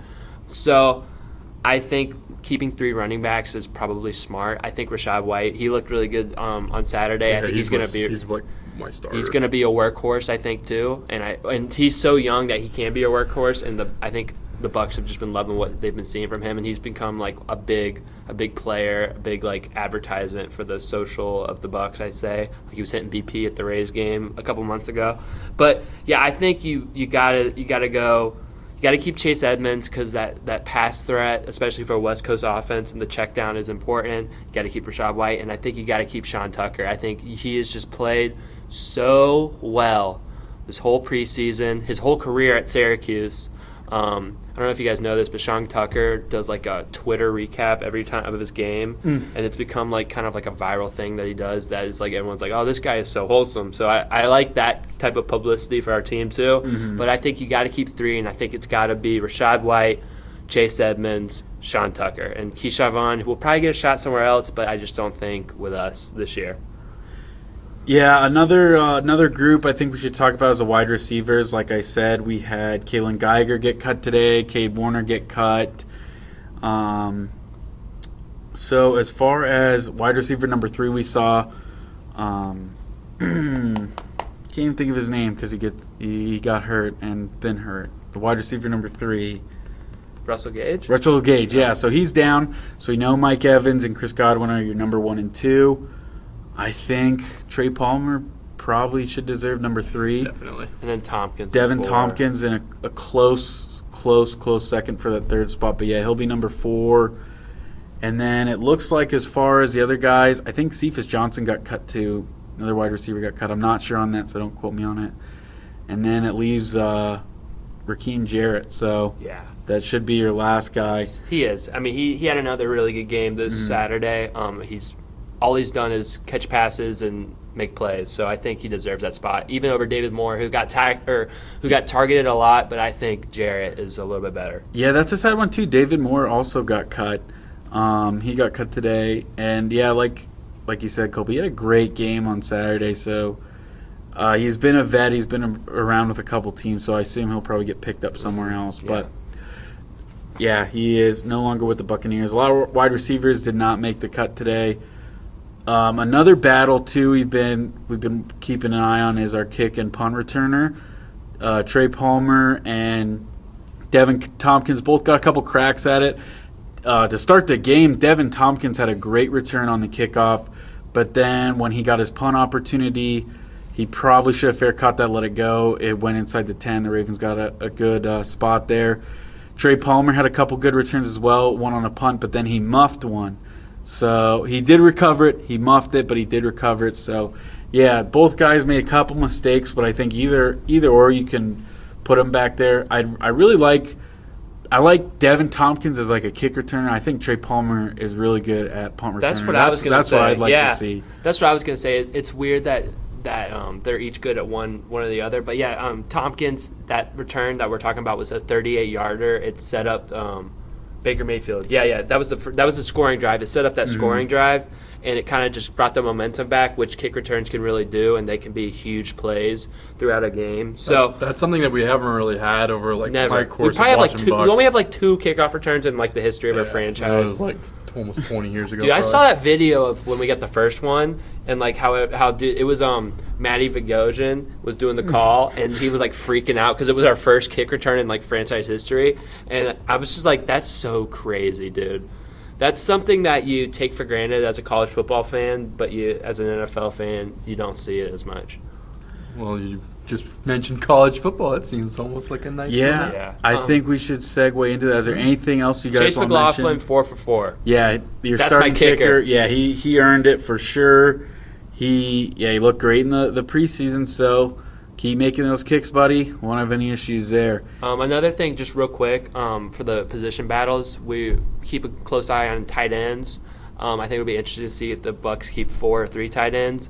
We know Cade Otton, we know O'Keefe, Payne Durham will most likely make the team, but to see if they keep a 4th, which I think they will, and David Wells, who caught a touchdown, I think they will do that, but we'll just keep our eye on that because that could be one of the bigger names that you're kind of like a little sad to see go. But I think they'll keep them. That is, I feel like the trend in the NFL is to load up in the tight end room. I mean, like the Saints went and got Jimmy Graham. Like, do you really need him? Was he really needed for the team? So, yeah, I assume they'll probably keep them all. But, again, keep that tight end spot in mind. Might be David Wells and in Tampa Bay, but we'll see. There's still practice squad. That will be settled out in a matter of days here as far as who gets those spots.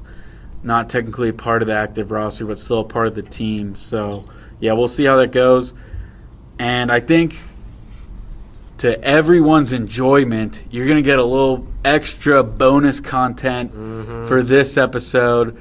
It's time for some college football, baby. We are on the precipice of college football. It is this week. We got some real college football games. We saw Notre Dame spank on Navy. We saw USC was in a little bit of a dogfight there at halftime. It was close. It was very close. And then Caleb Williams kind of went goat mode. But I still not sold on USC. Future Bucks quarterback, is some of the media is saying. Caleb Williams and that whole USC team, I feel like that's their biggest issue is they can't play a complete game. No. They either play lights out in one half and terrible in the other, and you kind of saw that. They were struggling with San Jose State, who's not a powerhouse by any means. I really like Washington in the Pac-12 this year, man. They're sneaky, dude. Michael Penix, he's a dog. But we're going to get to that later. But we got to start off with our hometown Tampa team. Like we said, we're a melting pot. So we're going to do USF, UF, FSU. But we're going to start off with Tampa because they earned it. USF Bulls, baby. We're going to start off with your South Florida Bulls. Some after a terrible season last year, USF decided to give the reins to former offensive coordinator for the Tennessee Volunteers. His name is Alex Golish. I like to call him Chef Alex Golish. What's he cooking up? We will never know. If you like statistics, Tennessee had an amazing offense last year. They averaged 46 points a game. They averaged 134 rush yards a game. I just unreal numbers in just about every category. I could read them all off down the list, but their offense was electric, and he's bringing that to USF. And we are going to see the quarterback. It looks like it's going to be Gary Bohannon. He's a transfer from Baylor. He played last year for your South Florida Bulls. Did not have the best stats. He had 1,070 passing yards, 6 touchdowns, and 6 interceptions. He's looking for a bounce-back year. And this might be the right guy. Alex Golish might be the right guy to fix him and give him a decent senior year. Maybe send him to the Senior Bowl game. We'll see. They named him starter? I believe they did. Dude, if it happened, it was recent. I swear I saw something saying that Byron Brown was going to start. But Byron Brown is in the room. Tampa is all about quarterback battles. By all means. But I think Gary Bohannon will get I think it's Gary Bohannon. Yeah, I think he will too, but it's you could see multiple quarterbacks if something goes you south. might see something if he struggles. I would like to say it's Gary Bohannon. I can't give you 100%. Gary Bohannon really put together a nice season in 2021 with Baylor, and they won the Big 12. Right? Yeah, they won the Big 12 that year. Yeah. And then he transferred because he got injured, and then the dude who came in was, like, really good. But, yeah, he put together a really good season. He's a multiple threat quarterback. He can do it with his legs, do it with his arms. As a Florida fan, I remember he had a pretty good game against the Gators in the Swamp last year. I remember that. So I think you got to feel good. And speaking of my Gators, former Gator Naquan Wright, who I'll give you guys a little scouting report on, is now a USF Bull. He transferred in. Mm-hmm. Naquan Wright is a really good running back. He unfortunately didn't get a lot of touches last year because he struggled to start, and the Florida Gators running back room is loaded. But he's by no means a bad player. In 2020, Naquan Wright was one of the most lethal players on a great Florida offense. And what he excels at is he's fast and low to the ground so he can break some tackles, but Naquan Wright's specialty is the wheel route. This man, I can't tell you how many big plays we had in 2020 off of Naquan Wright wheel route. Trask to right. It was amazing. I loved it. Just he's going to be a really, really good pickup for them. Yeah, another thing to note, too, the USF Bulls got 2 transfer wide receivers, one named Michael Brown Stevens from Minnesota and another named Jaden Alexis from Texas. Alexis from Texas. Anyways, yeah, if you look at how Hyatt did in Tennessee's offense last year, those receivers are going to get fed. It is a heavy passing offense, so these guys coming in, they could make a pretty big impact and a pretty big splash for your USF Bulls. This week they're going up against the Kentucky Hilltoppers. That's one of those things where Western it's like, Kentucky. yeah, Western Kentucky. Kentucky. I missed that. I'm like, wait, there's not the Kentucky team. To 3:30 on CBS Sports. So, yeah, USF also, we have noted, not a good season last year, but they do return 9 starters on their defense. So that's got to mean something. I mean, everyone has got to be improving, you know? Like, it could be a young defense, could be whatever. One of those players that is returning is linebacker DJ Gordon. He is someone who is getting preseason all AAC recognition, and also another guy that's getting all preseason all AAC. Sorry, I want to say ACC. Is tackle Donovan Jennings. So I think with that new offense, and hopefully I think they got a couple offensive line starters coming in, returning. If they can get protection for that quick, getting that ball out and stuff like that, they could have a pretty lethal offense with Chef Golish. Yeah, Chef Golish, man, what is he going to cook up this Saturday? We are hoping for a big win. Yeah, and look, you might be a Gators fan, you might be a Seminoles fan. There's no such thing as UCF or Miami fans. There, you got your Gators on Thursday, you got the Seminoles on Sunday. Watch the Bulls on Saturday. That was really nice how they did that for us. Yeah, you got nothing better to do on a Saturday. Watch your USF Bulls. Like I said, if you're in the Tampa Bay area, you root for the Bucks, you root for the Rays, you root for the Lightning. Add the Bulls to that list. So you don't have to love them over your alma mater or just your favorite school, but support the Bulls. There's man. nothing unlikable about the Bulls. Yeah. Also, just to give you guys some game notes here, your USF Bulls, as of when I wrote these notes, are 11.5-point underdogs. So if you want to make some money, bet those Bulls. Just to give you guys, some notes on Western Kentucky, they are by all means the best Conference USA team left. A lot of those teams left and went to the AAC. They were 9-5 last year. They were runners-up in their conference. They are coached by Tyson Helton, who has had a pretty successful 4 seasons there. He's a young coach. You might see him at a bigger program in the future. And their quarterback is Austin Reed, who is a senior, and he threw for 4,744 yards, 40 touchdowns, and 11 interceptions last year. Yeah, and he's a good quarterback, man. It seems like randomly Western Kentucky's become somewhat of a quarterback No, seriously. You've seen one name I'm sure a lot of you guys have heard is Bailey Zappi, former Western Kentucky Hilltopper. They had someone too before him, though. Yeah, they've had a couple dogs. I can't think off the top of my head, but yeah, Bailey Zappi played pretty well for the Patriots at the times he got in. So, yeah, this Austin Reed's another good quarterback too. So, yeah, they seem to be pumping out some good arms there. As far as USF goes, like, it's hard to watch them lose year in and year out. There was that one season a while ago where they were ranked, and it's like I just want that taste ever since. But with this being Alex Golish's first year, we got to be patient. Like, I'd be shocked if they won more than 3 games this season. If they even get 3 games, that'd be pretty crazy. So we just got to be patient. It's hard. Like, they're easy to write off, and like there's a part of me that almost wants to write them off now, but I'll be a faithful fan this year. I'll find that random channel that they're on Spectrum, and I'll watch their games. And go to some games too, guys. Those tickets are looking mighty cheap. So Saturday afternoon, take your family, take your significant other, or just take yourself and enjoy a beautiful day at Raymond James. I mean, who could not take that offer up? So yeah, I'm planning on going to a couple games. A big one coming up in the future. We'll get to our season predictions in a minute. But, yeah, support the Bulls, man. We going to the Alabama game? Is that home or away? That's home. Yeah, I wanted to kind of leave that a secret for later. But, yes, your USF Bulls will host the Alabama Crimson Tide. And, oh, man, we got to go. We got to go. Got to support the green and the gold. And just imagine when Chef Golish cooks up an upset. Second year in a row, he beats Saban. Yeah, like he beats Alabama 2 years in a row. Yeah. So, yeah, I'm definitely going to that. We'll get some TB3 correspondents out there to that game. But you know what comes before Saturday?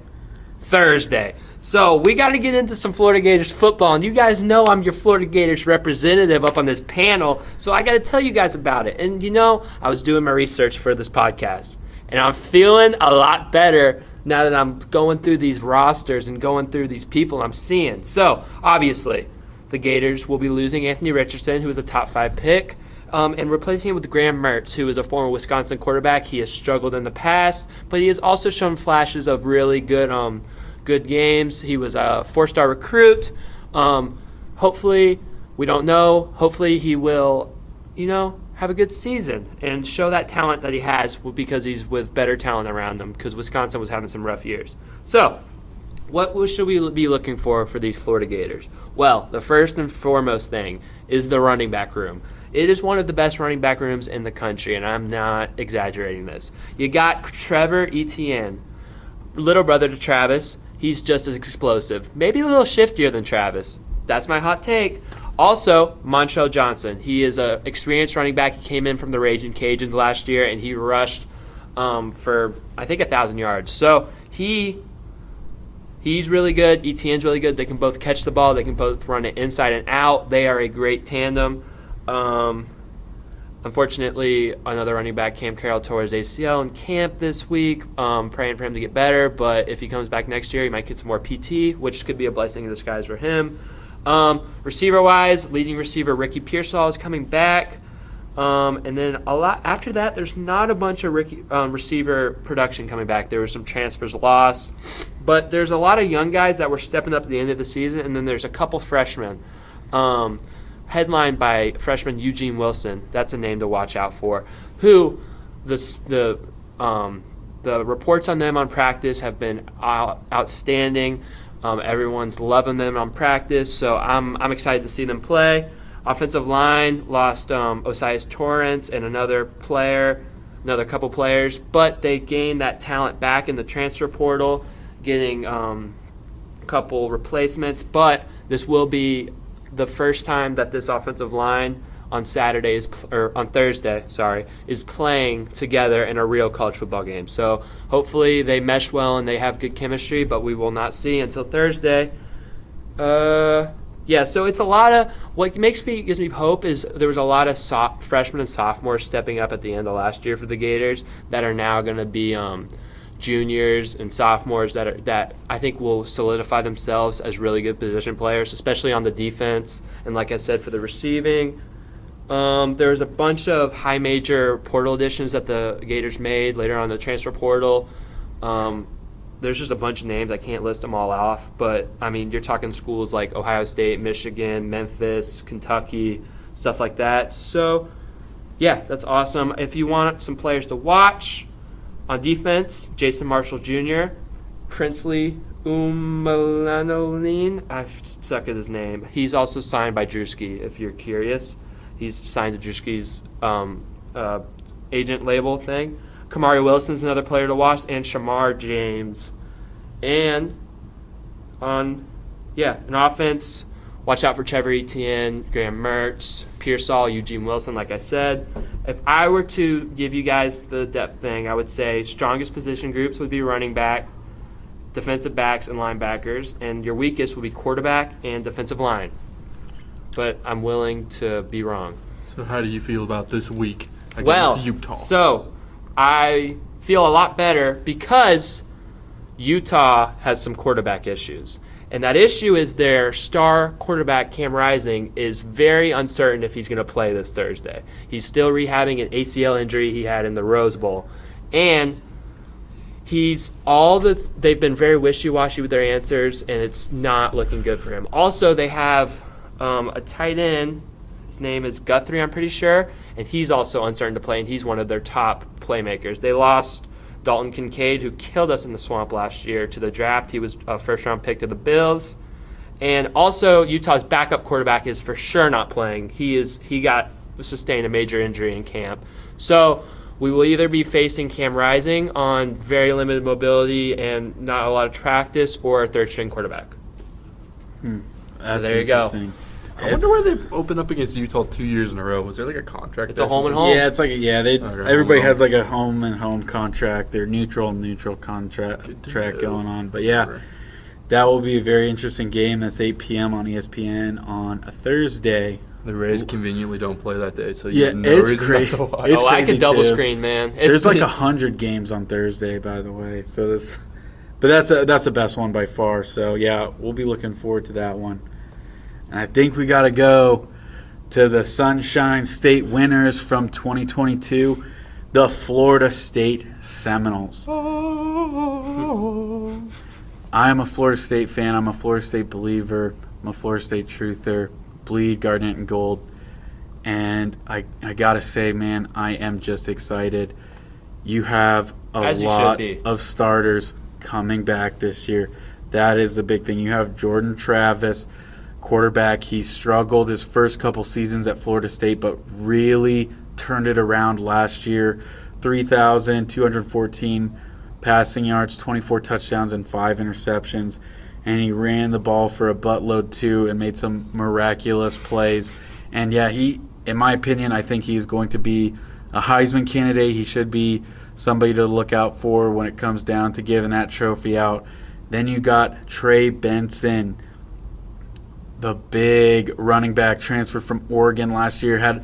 Came off of a devastating injury at Oregon in 2021, but he transfers to Florida State and has a dominant year running. And he was a little scared too because he's coming off a big injury, but he still put up 990 rushing yards and 9 touchdowns on 154 carries with an average of 6.4 yards per carry. Then your receivers, you got Johnny Wilson, the 6'7" stud. He's going to be a first-round pick. He's back on the team. That dude's a freak, bro. You lose Micah Pittman, who's actually – he must not like Florida because he transferred to Utah, and he'll be playing against them this Thursday. You lose Micah Pittman, but you get transfer from Michigan State, Keon Coleman, put up some electric numbers in a pretty mid-season for the Spartans. But, yes, he is on your Florida State roster. Tight ends are just about the same. O-line, a couple different starters, but some good transfers in there. And then let's talk about the defense, man. This defense played lights out last year, led by Jared Verse, defensive end. He will, again, be a first-round pick. If he would have declared for the draft this year, you probably could have seen him go top 15, top 10. He's sticking around this year. You'll probably see him go top 5 in next year's draft. He had 9 sacks and a couple of tackles for loss. Then you got Kalen DeLoach at linebacker. He is a solid playmaker. He'll be all over the field. You got Robert Cooper coming back in at defensive tackle. You got your starting corners coming back, and they get another transfer from Virginia who was an all-ACC cornerback last year, so he's going to add some depth. Man, I am excited. They play this Sunday, September 3rd, against number 5 ranked Louisiana State Tigers, led by Brian Kelly. And another Heisman candidate. And potentially another Heisman candidate. Yeah, man, he's good. He had a rough year last year to start the year. He kind of figured it out towards the end. Man. I think he's the best quarterback in the ACC. We're talking about Jalen Daniels. And I think this could be one of your best quarterback matchups of all season, honestly. It's gonna be Will's not buying it, but I am. It's gonna be a really good quarterback matchup. I'm not buying it from last year just because you're coming back with somewhat of the same rosters on both sides. And if you watch the game last year between FSU and LSU, they shut Jaden Daniels out basically the entire game. Most of any of their big plays came from him running for his life and just scrambling. Their best receiver only caught 1 pass in the entire game last year. They shut him down. He's gone. Yeah, so I'm not too high on him. That's me personally. But yeah, big matchup. And we will have a TB3 correspondent there. I will be at this game rooting for my Florida State Seminoles. So, yeah, big matchups this week. So I think what we should do now. If you're a Florida State hater and you're watching a player that you want a player to watch that's really good, Harold Perkins on LSU, absolute dog. That man he's a linebacker. He'll be flying around the field, man. He's another, like, this game, I think it's unequivocally the best game of the opening weekend. It's full of talent. It's going to be fast-paced. It's going to be a great environment, I think. I'm jealous Will's going, but it's all right. But it's just going to be a really good game. I'm excited to watch it Sunday night. Yeah, man, big game. So I think what we should do is we love to predict things and we love to play some Monopoly money on some of these games. So I think what we'll do is we'll all pick our winners for the USF game, then the Florida game, then Florida State. So we'll all get a point if you pick the correct winner. Then you get a bonus point if you predict the correct score. After that, I think we'll go into more of our season predictions as far as playoffs and how these three teams will do. So, Joel, you want to start off with the USF? What's your prediction? Bulls, I'm sorry. I want to say this. This is a momentum year. We got stadium news coming, new head coach, but let's just face the facts. You're losing this game. And then I'm going to go clean wins for FSU and UF. All right. Remember, guys, We'll hit them in a. What's your score for USF? We'll go one by one. Right, We'll I was going to say, they USF play first, at different times this week, so you are allowed to watch both games. You heard it here. And root for both Florida teams because they wear Fs. No, you're not allowed to do that. You are? All right. UF, I mean, I'm not too good with, football scores. I'm going to go 45 to 13.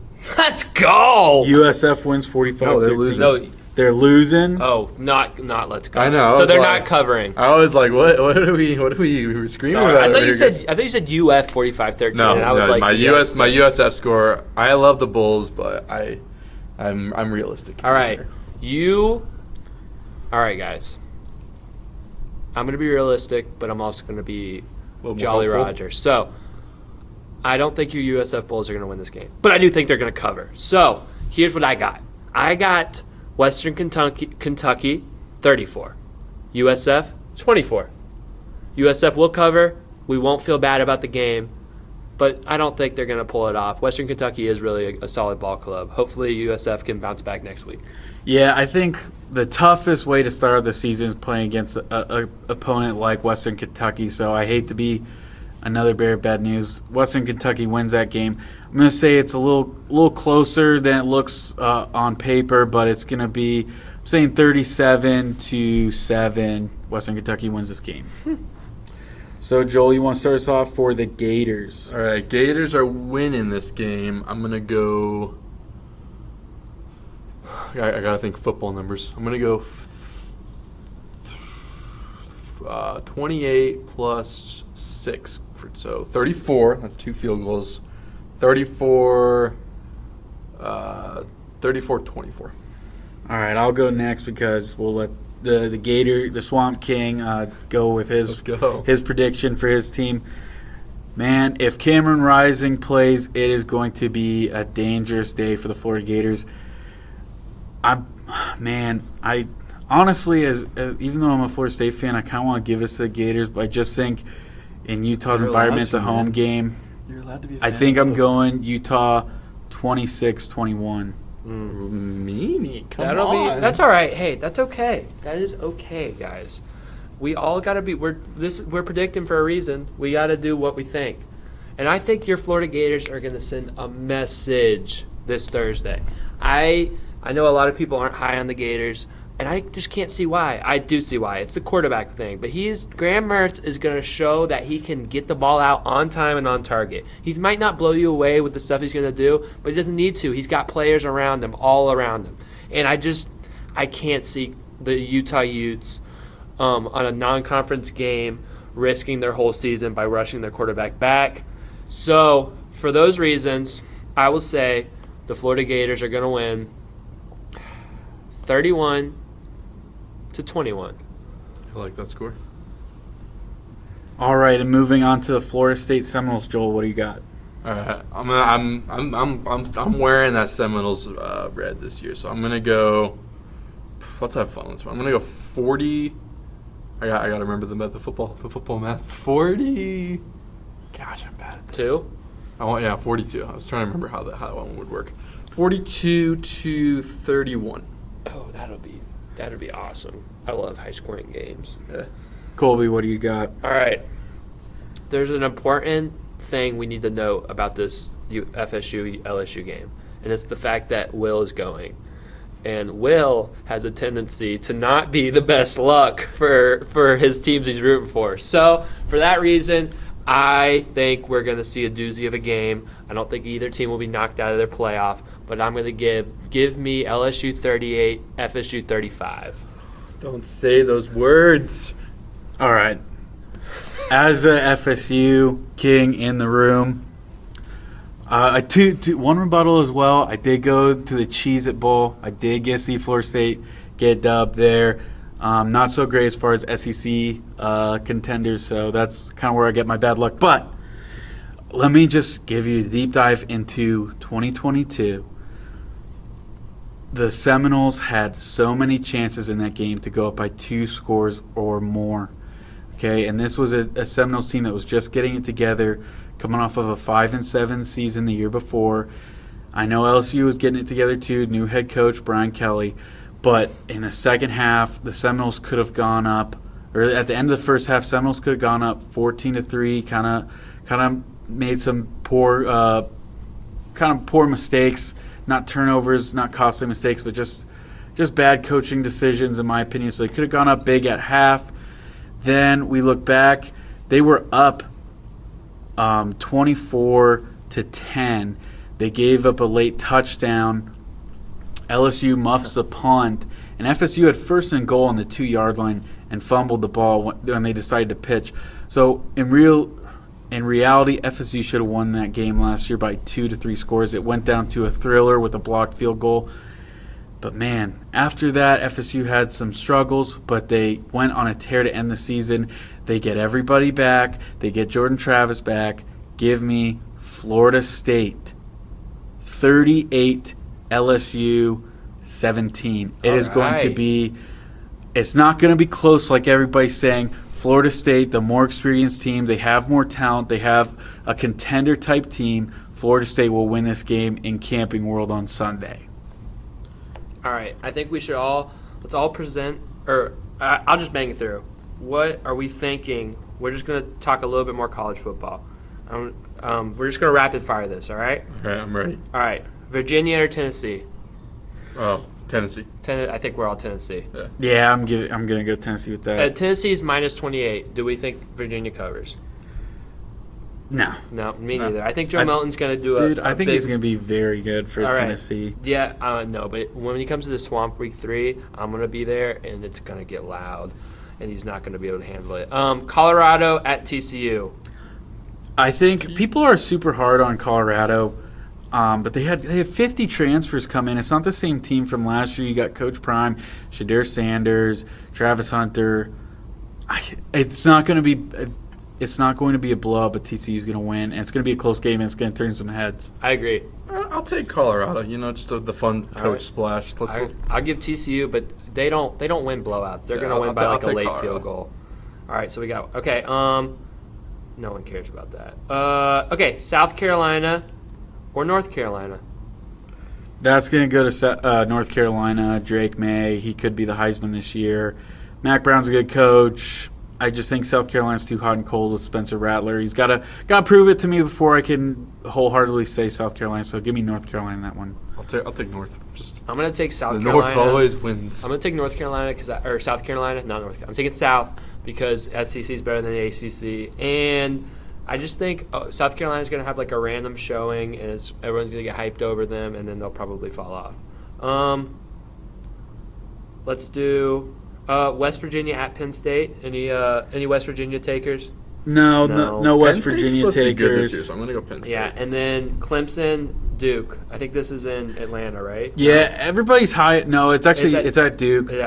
Yeah. Everybody's high on Duke this year. That they somehow think they have this like newfound success, but they're not going to do well. Clemson, I think they kind of figured it out. They're not going to be as super great. They got some stuff to fix too, but yeah. As long as they have their coach, I'm always going to lean toward them. I think Clemson's going to kind of get back to their winning ways this season. I think last year, DJU just was too inconsistent, but I do like Cade Klubnik, that new quarterback they're going to have. I think they're going to have a much better season this year.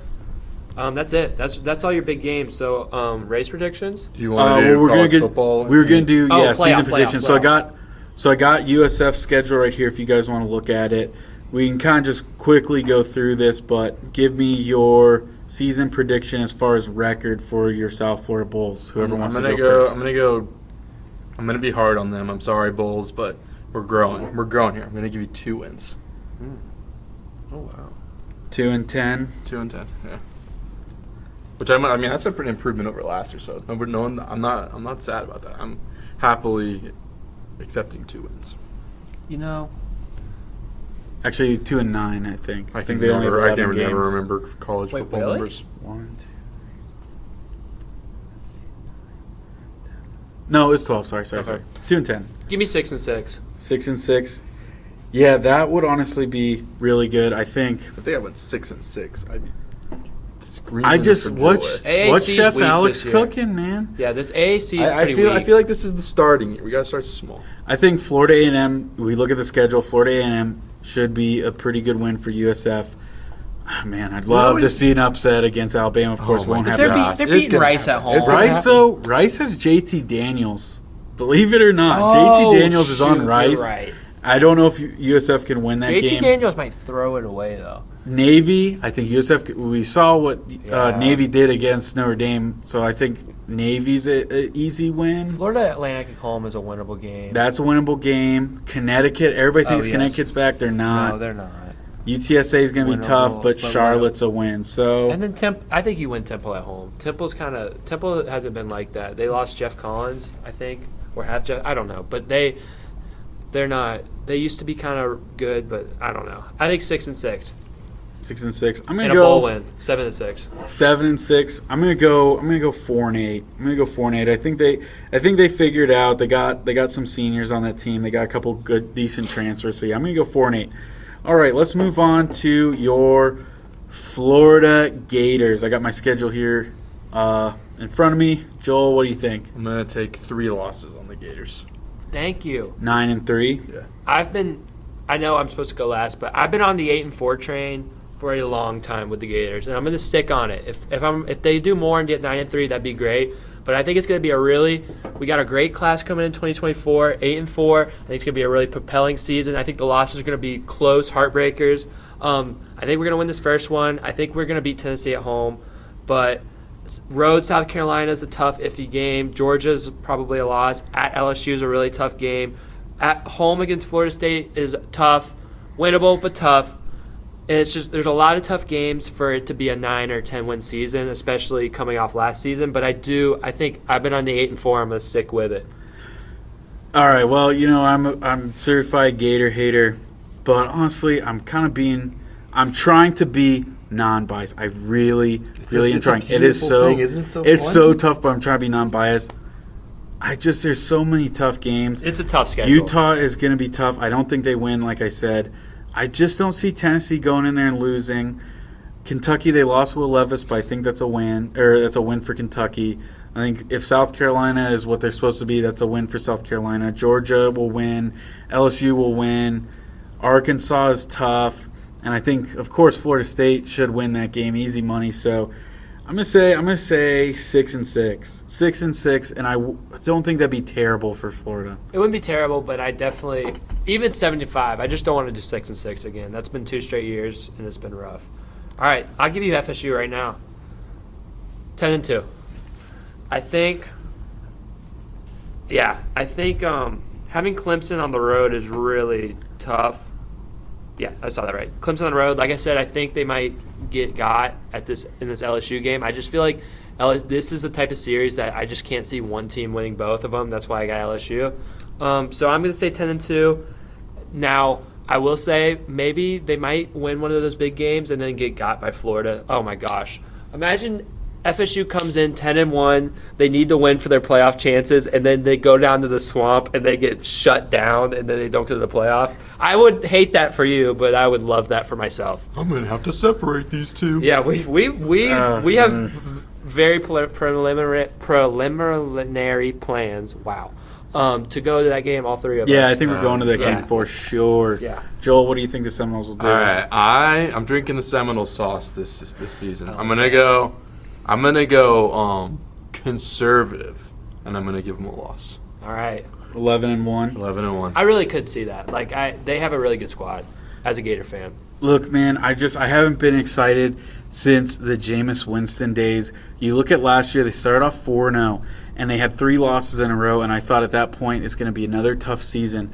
But looking back on it, they lost to Clemson by a touchdown, and again should have been up at half in that game, and they blew it. So they lose to Clemson by a touchdown.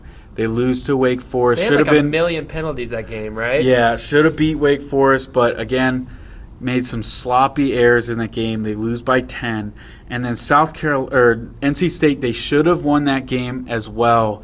And Jordan Travis threw a terrible interception on the game-winning drive. They lose 17-14. So their only 3 losses last year were so close against probably the ACC's top 3 teams, top 4 teams.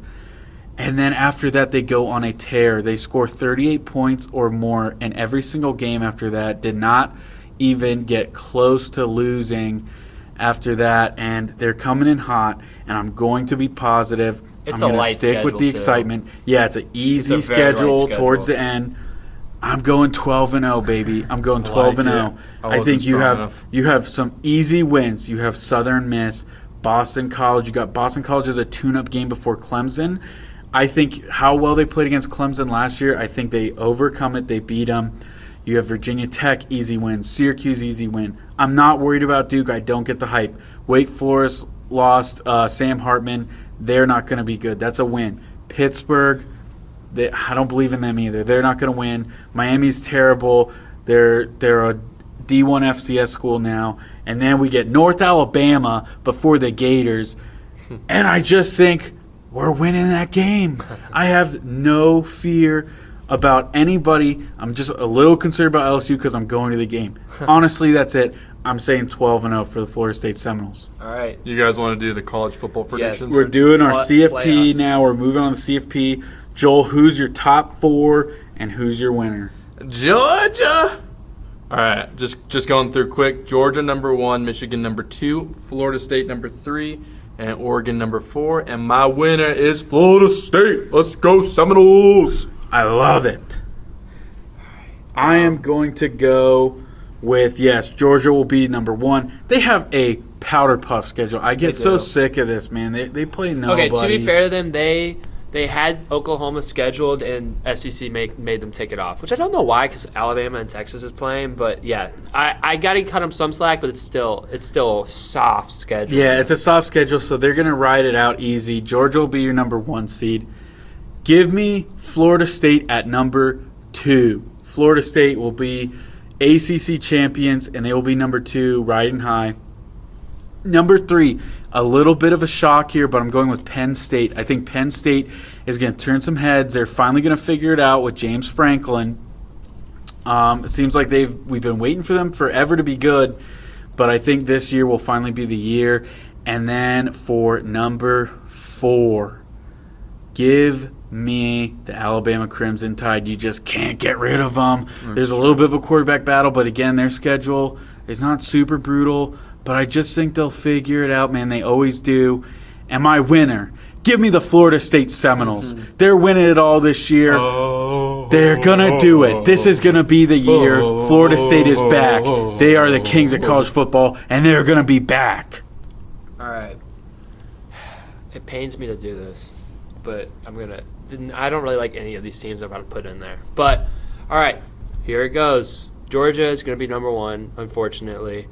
I can't even fathom a Gators upset. They're a really good team. Brock Bowers is insane, and they're going to be a really good team. Easy schedule.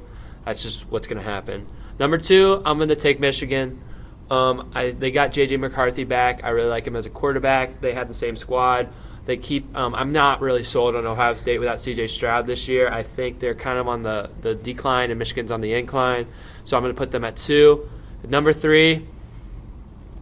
Give me Alabama. I'll go number 3. This was a pretty solidified for me. But number 3, Alabama, I think they're kind of getting written off, which is so dangerous for Alabama. Now they're going to have some hype and some not high expectations, some motivation. They're going to make the playoff for sure. Number 4, I really liked what I saw this past weekend. I'm going to put Notre Dame in there. I think Notre Dame hasn't had a good quarterback like Sam Hartman. They have a really tough schedule. They have Ohio State at home, USC at home, I think I just looked at. Yes, and then they have Clemson on the road. I think they'll win 2 out of those 3 games, and with the tough schedule, and they have a bunch of credit Notre Dame, they actually scheduled a tough season for themselves. I got to give them props, but winning 2 out of 3 will get them 11-1. They'll get them in the 4 slot. And I think the ACC, Clemson and Florida State will both end up with 2 losses somehow and not get in. But Notre Dame's like fake ACC. Who's your winner? Give me Alabama. Alabama, we're going to get Georgia, Alabama the title, and Alabama's going to get their revenge. All right, so some more predictions here.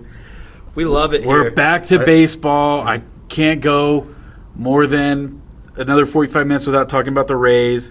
So we're going to look back at last week. Joel, from the IL, you said the Rays would go 5-1, and Jose Siri would hit a bomb. That Thursday game was looking like a loss, but the Rays were like, nah, we're going to win it. Well, the extra inning game, too, the foot game, we were down by 2 in the ninth. Yeah. Like, it was 5-1 was in question. We had some late game magic last week. Yeah.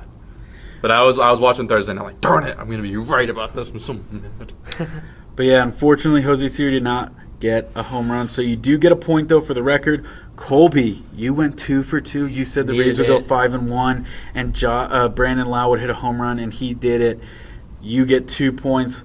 I predicted Harold Ramirez. He kind of let me down a little bit. I still predicted the correct record, 5-1. So looking at the standings, Ethan has 2 points. And Ethan is 2 for 2. Ethan might need to whenever go, he comes back. Ethan might need like 3 episodes to catch us at this rate. Because this dude, he's good. So looking, wait, are you in standings right now? Yeah, so in the standings, me and Colby are now tied with 5 apiece. Joel is right there, though, with 4 points. So I gotta start getting easier with my home yeah, run. you've been kind of hurting yourself with some wild home run predictions. I'm but staying wild, And man. just to keep you guys updated on this week's edition of Who Did the Orioles Play, they have 3 games against the White Sox. They already won the first game.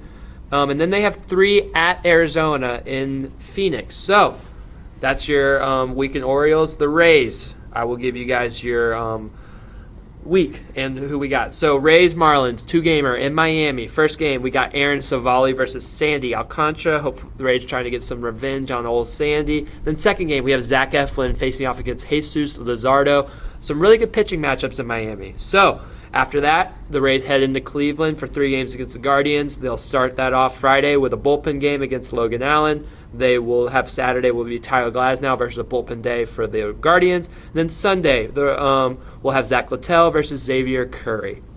So, All right, so I'll kick it off. I'm going to go – we lose Tuesday, but we win every other game, so we're going to be going 4-1 this week. So, 4-1. Who's hitting a ding dong? my man hitting a ding dong. I got to get back in this game, so I'm going to stop being silly with my picks. I'm going to go I should have thought about this. I'm going to go Josh Lowe. Josh Lowe. Yeah. Beautiful Josh Lowe. Yeah, that's a good one. I want to do a catcher, but I can't do it. All right, I'm going to go a little negative. I think the Rays will split the series with the Marlins, and I think they will take 2 of 1 against the Guardians. So give me 3-2 for the Rays. And for my home run guy, I want to get this one right because I lost the lead. I'm a little scared. So now it's kind of panic mode. Give me... Randy hasn't been hitting dingers yet. If I say Randy, he won't get one. Yeah, that's not even so a I'm safe throwing choice. Randy out of there. While he's thinking, just a fun note, you can go to this Marlins game on Wednesday for $4. dude, the Miami Marlins have the most reasonably priced tickets and concessions in baseball. Got to give them credit for that. I got 2 hot dogs for $6. All right, I came up with it. Luke, I am your father, Rayleigh. You took said the mine. home run. You guys can share. No, we're not doing that. Yeah, I was gonna go Luke Rayleigh. I had it set up. It's all right. I can adjust. So It's probably good you didn't pick him What? because he won't hit one what now. do? I think since we split with the Marlins and the Trop, I think we're gonna beat them both in Miami. The Rays are historically really good against the Marlins. I think they're in a much. We always split against the Marlins. No, I feel like we always sweep them. I think seeing Sandy for a second time, they're going to get a little revenge out of him, hit him good. Jesus Luzardo's a lefty. We do good against lefties. We're back to that type of swagger. So I think we win both. I think we'll take – I don't think we go 5-0. I'm going to say 4-1. I think that bullpen day against Logan Allen I think could be really tough for us. The Guardians kind of seemed to just kind of dink and dunk us last time in the Trop. So hopefully we pitch better. But I think that bullpen day will be a loss on Friday, and then we'll win Glasnow and then Littell. So I would say 4-1. And I just love hardware stores. So I went Bilal last week. I'm going to go Josh Lowe this week. All right. So we got some predictions in. Look, Will's keeping track of all of these. I've been keeping track, so we'll find out. We got a lot more points. The points are going to start heating up because now we got more games. So you got. Are we going to end the points at like 2024, like the I think baseball season? I was thinking we'll probably most likely end it after the Stanley Cup. Okay. Well, however far the Lightning go, hopefully Stanley Cup. But yeah, we'll probably end it around Stanley Cup. Once we get into the summer months, we'll probably restart it again around Bucks training camp for predictions, I think. Do something like that. We'll have a little summer party. But yeah, if you like the TB3 podcast, you got an extra bonus hour today. Thank you so much for listening. And just a reminder, you got your Florida Gators on Thursday. You got the USF Bulls on Saturday, and you got your Florida State Seminoles on Sunday for whichever team you root for. Make sure you root for the Bulls, of course. Follow the Instagram. We got a hurricane. I got a couple days off work. I'm going to be pumping out content. Follow Twitter. Follow us on Spotify and YouTube. I just want to genuinely thank you guys. If you're here, you listened to 2 hours of this show. Hopefully you we did. only upload once, though. Hopefully so you did it on like 1.5 speed. Like we had a little extra stuff. But yeah, if you just wanted to screw around at work for 2 hours, here you go. You can listen to us. Make sure to like, subscribe, YouTube, Spotify, all that good stuff. Don't forget to root for your Rays this week. They got a big road series ahead. Everybody who's involved in the hurricane in the Bay Area, stay safe, seek shelter if you need to, be smart, don't do anything stupid. We love you guys. TB3 out. Fire the cannons. Let's go Rays. All the good stuff.